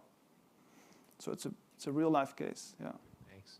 In terms of the speed compared to humans, do we have an advantage? So this crawler can reach around 300 square meters an hour. A person reaches 80 to 120 square meters an hour. So 3 to 4 times faster. Yeah. But you can have a few humans. And you can have a few of these crawlers. That's what we're trying to sell. Yeah. From a business point of view, I will assume that you don't need to do such respraying very often. So, would this affect the scalability in terms of the services that you can provide? So sorry, once more? Yeah, so basically in terms of spraying and coating all these surfaces, I assume that it is not something you need to do very often. Right. So in terms of scaling your business and opportunities itself, would you see this as a constraint and a limiting factor? From scaling up, from a manufacturing standpoint, absolutely. However, therefore, we're looking at key partners in this region. We have a few key partners in Europe already, in Rotterdam, for example, in the UK. We see even that the navies are stepping in because they're majorly affected by these regulations already. So yes, we are seeking key partners within the industry that are able to launch us forward for the growth that we're seeing, because it's a major pull from the market. Judges, thank you, Emil, for Q&A, and judges for your questions as well.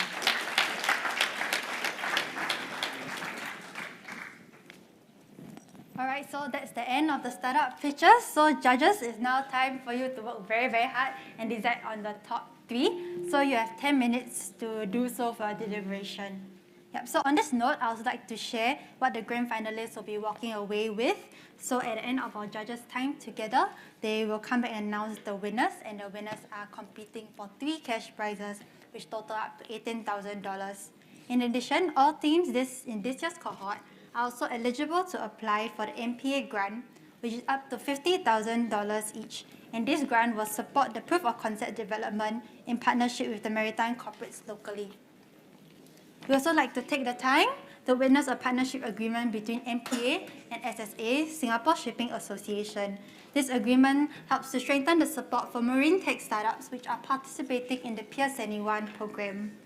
So both partners aim to promote the growth and development of the maritime and port technology startups that participate in the Piers 21 program, with the aim of doing this in collaboration with industry players to have more digital solutions for our industry. So through this partnership, Piers 21 and SSA members can now work together on innovation opportunities for future editions of the Smart Port Challenge in key areas such as smart port, smart shipping, smart maritime services, green technology and decarbonization, as well as cybersecurity. So to all the future batch of Piers 21 startups, as well as our alumni, please, you can expect support from industry players in terms of mentorship support. So Piers 21 startups will have a huge group of domain experts for verification of their solutions.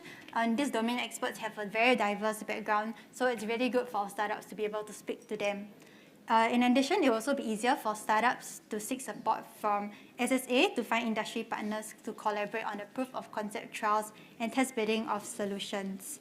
And finally, Piers 21 startups now can have access to an outreach platforms and networking platforms to the SSA members and other industry partners. So with that, I would like to move on to the signing of the partnership agreement between MPA and SSA. So I first like to invite Mr. T.S. Teo, Chairman of SSA Digital Transformation Committee, please.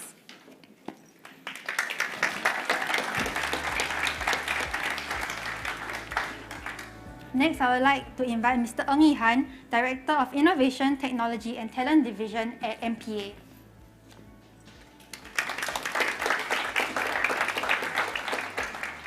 With that, I would also like to invite the witness for the signing of this agreement, SMS Chi, please.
I'd like to invite everyone to take their seats.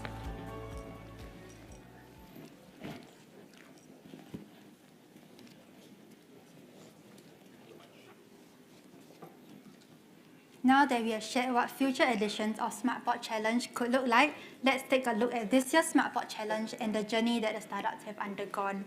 So this year, we have 15 innovation opportunities with 16 maritime corporates as well as 5 supporting partners. We'd like to thank our corporate and supporting partners for your unwavering support this year, as well as all the previous years as well. Many of the corporates here have actually been with us since the beginning, and we'd like to thank you for your continuous support.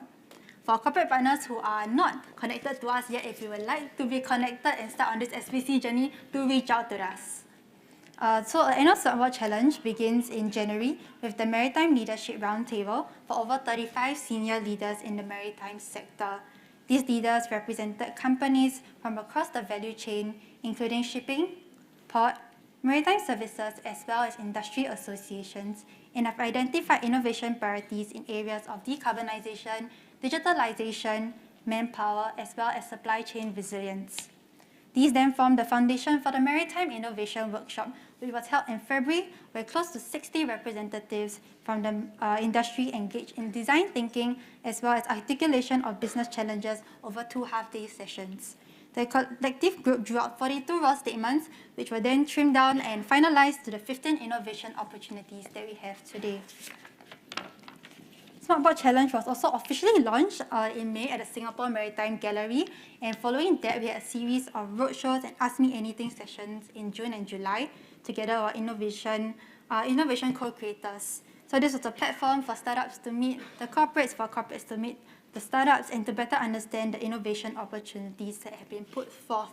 So together with our corporate partners, we managed to share the details of the challenges, so the challenges are a bit more transparent, the entrepreneurs to the startups, and so that they were able to put forth their innovative solutions to these challenge statements. So on this note, I'd like to thank our co-creators for all the support, the time, and the effort they took to come down and speak to the startups.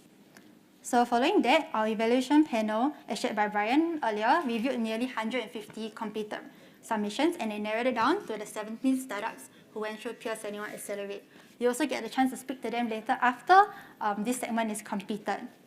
So we also had our Peers Anyone Accelerate kickoff over 2 days in September.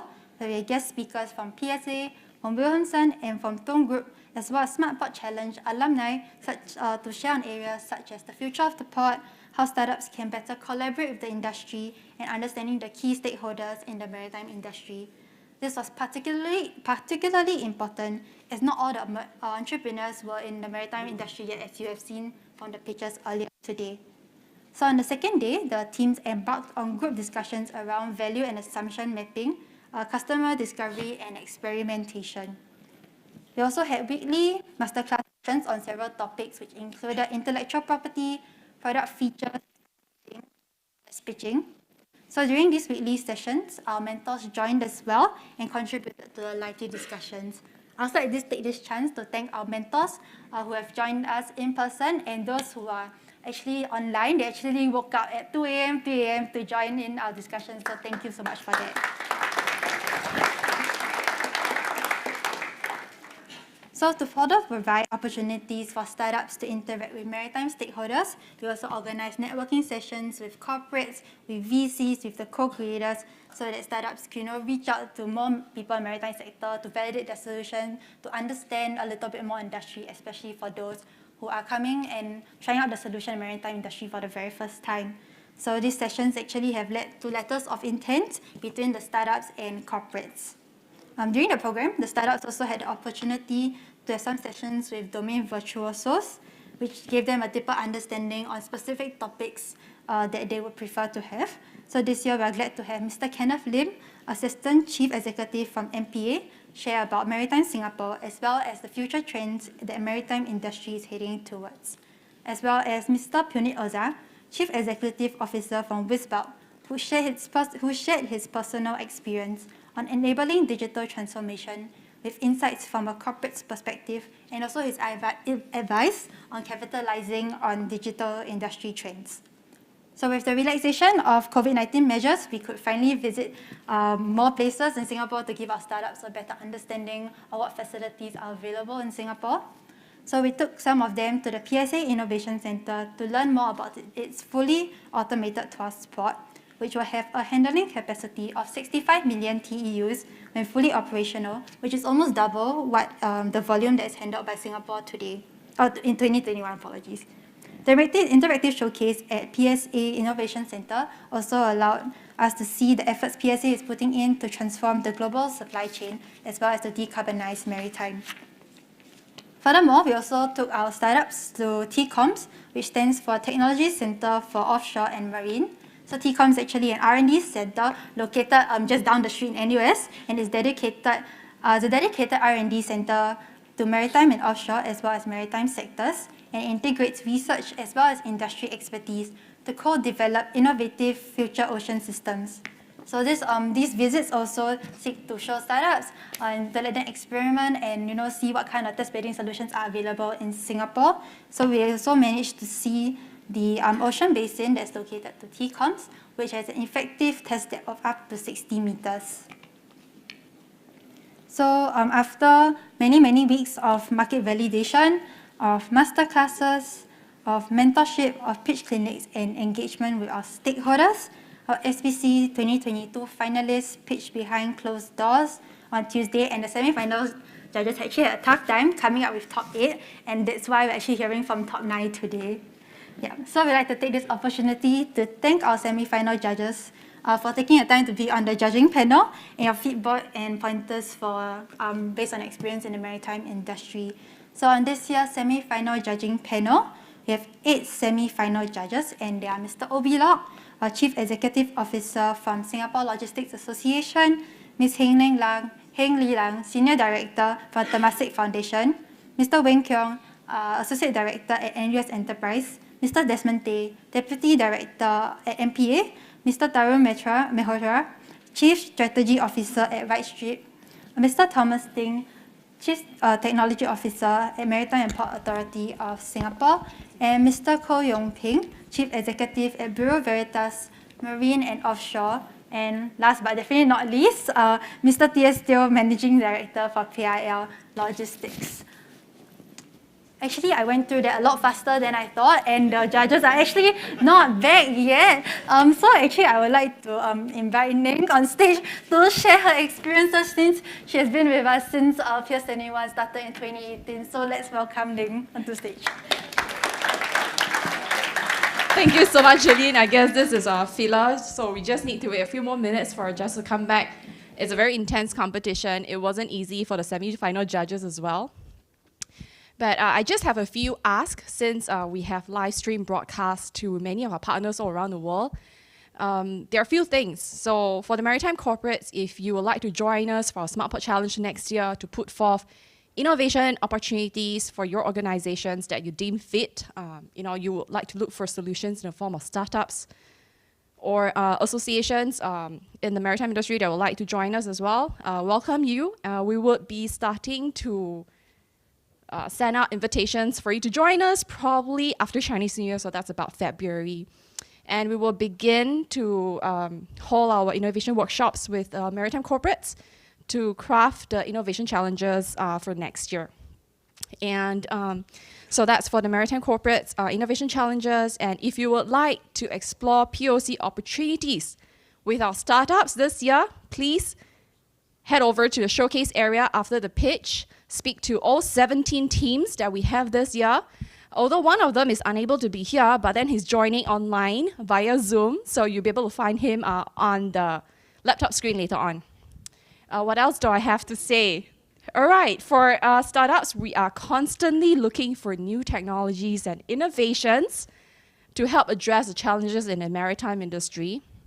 So I'm reaching out to our partners and more partners all around the world, accelerators or VCs, setups just like PS 21.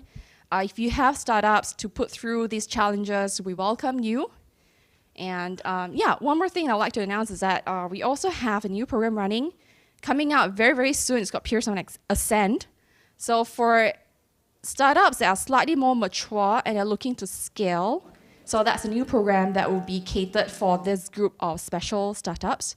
So do keep a lookout for our mailers. That should be going out real soon on our applications. And so that'll be new opportunities for you. We have immersion programs coming up. So yeah, that's the new program, and why are judges still not here?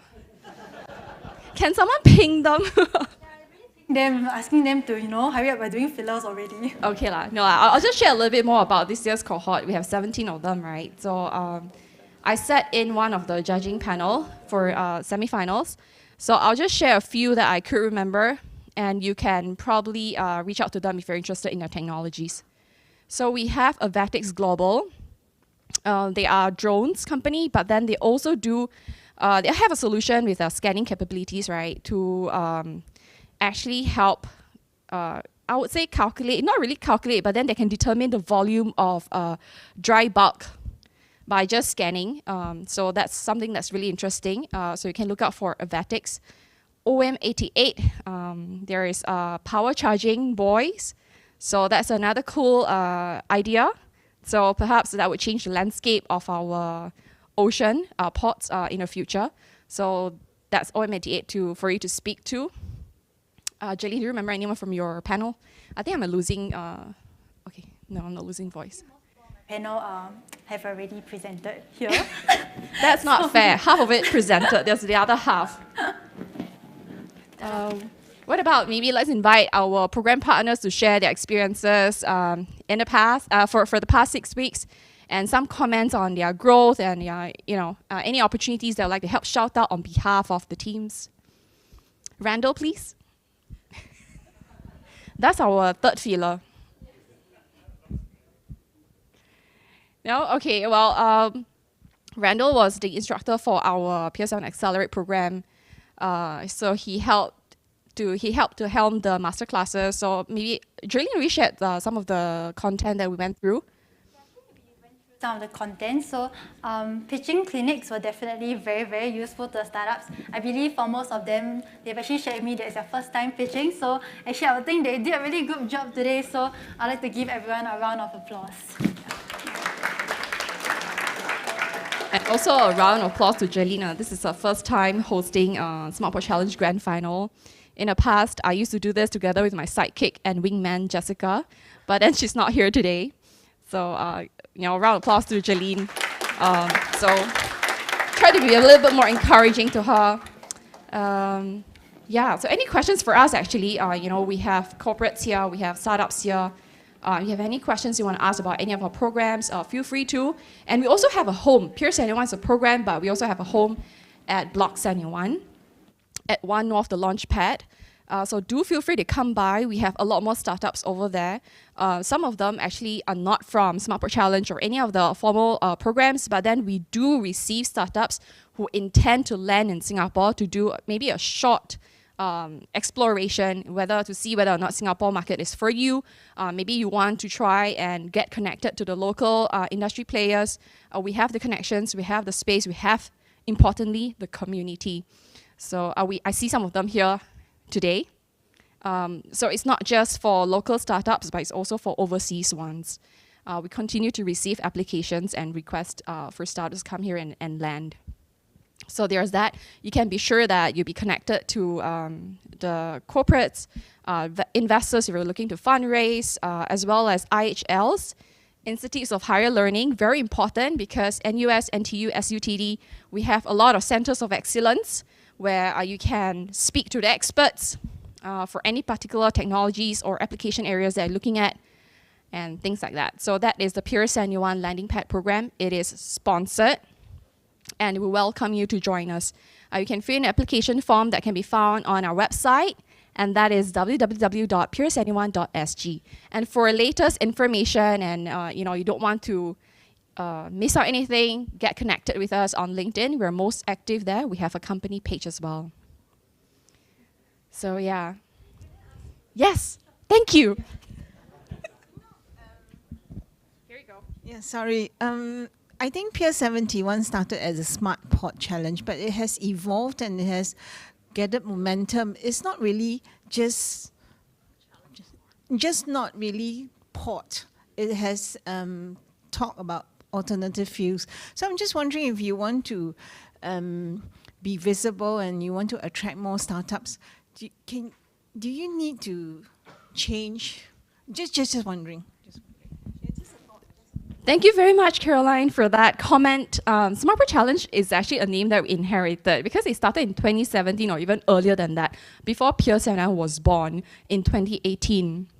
So I think it was a legacy issue, but then you're definitely right. We could look at the branding exercise again. But just to be sure, SmartPort Challenge doesn't just cover port operations or port-related issues and topics, but it's really everything and anything that's under MPS purview. So we mentioned we have shipping, we have maritime services, and you do know that in the maritime, right, you have one of the largest, you employ one of the largest manpower crews and all that. So we look into healthcare, transactions, and of course, the latest will be sustainability-related issues. Just to give you a little bit of a background, Peer71's name is very unique. It has this word R inside called reimagined.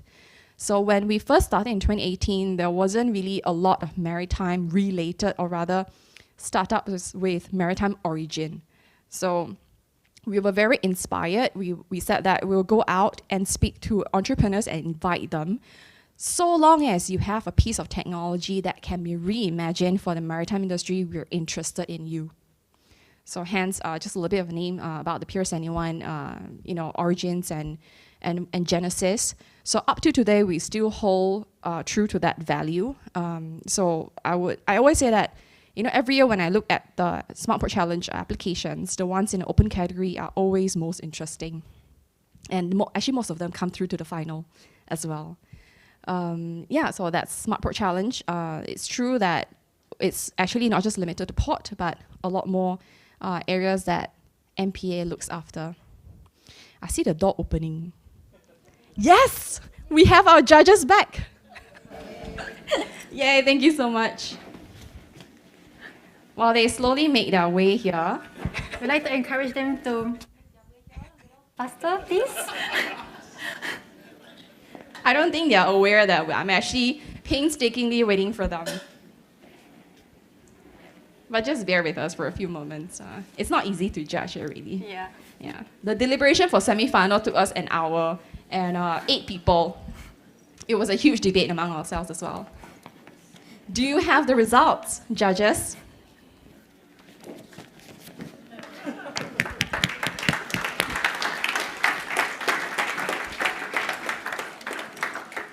Thank you very much. All right, Jeline, back to you. Thank you, judges. I hope you had a great time deliberating. While we were trying to fill it, I also invited Ning to share a few things on stage. Yeah, so Wada-san, I'd like to invite you on stage to give a few judges' comments before we announce the results. Okay.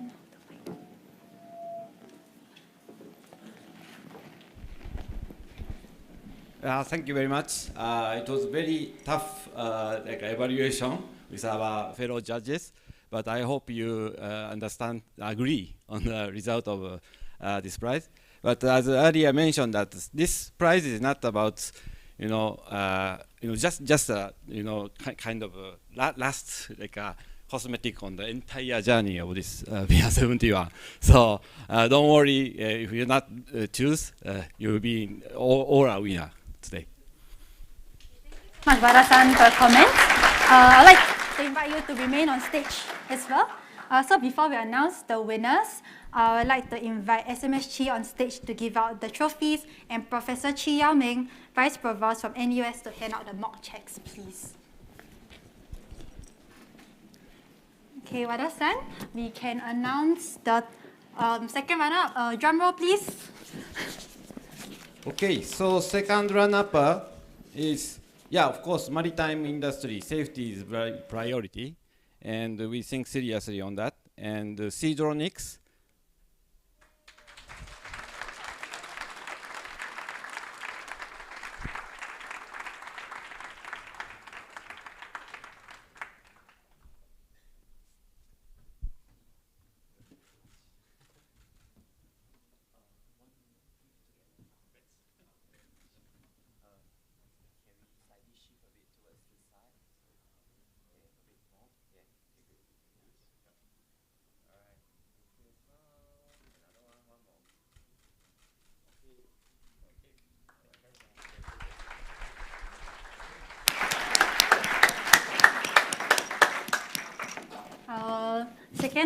First runner-up. Yes, second runner-up is Green Corp.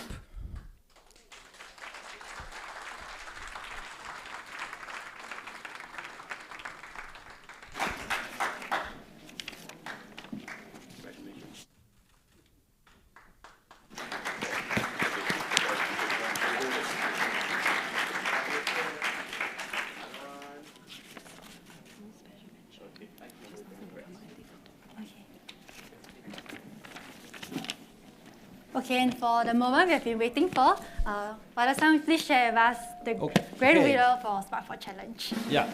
So winner is God Search.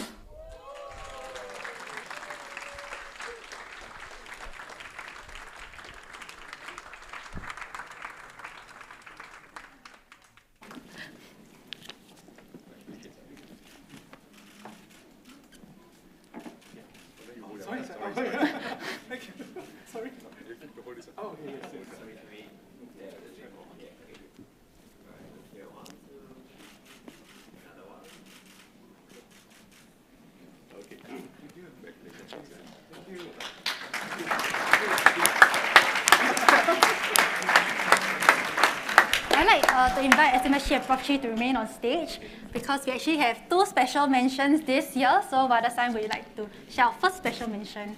Yes. So the green initiative in this maritime industry is very important, and so we have special mention to 2 the entries: Nanometrics and SunGreen H2.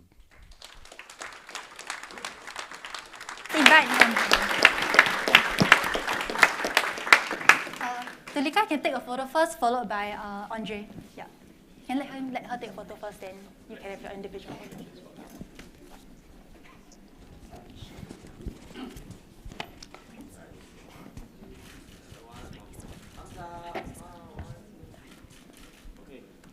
Thank you.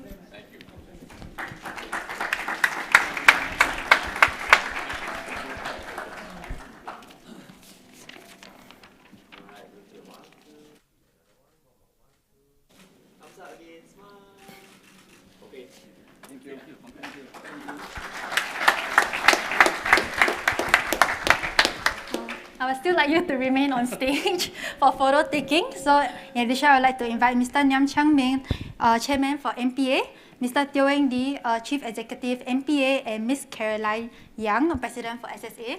I also like to invite the entire Peers Anyone Accelerate cohort up to the stage to take photos as well. IELs and people from IEL and mentors, please join us on stage. Oh, yes, and our very important judges as well. Yes. You can stand in front. You can stand a bit in front, then we can just crowd around.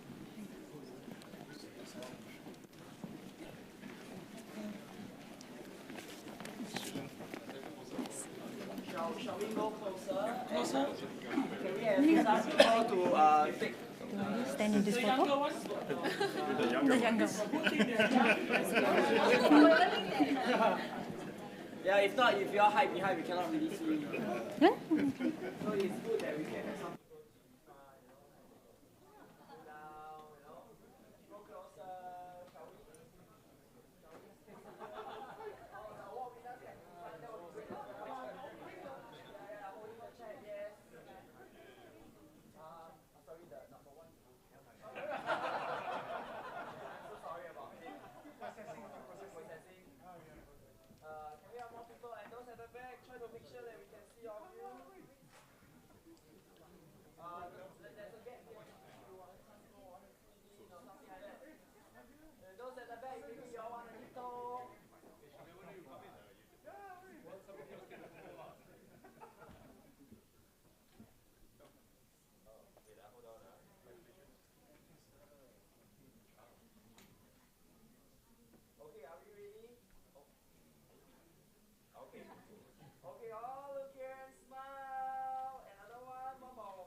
Yeah, you go to booth first.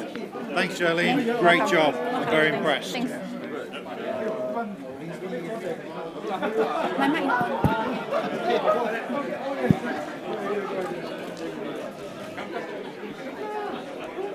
Your team, come. Okay. Can we take it later? Okay, once again, congratulations to all our startup winners.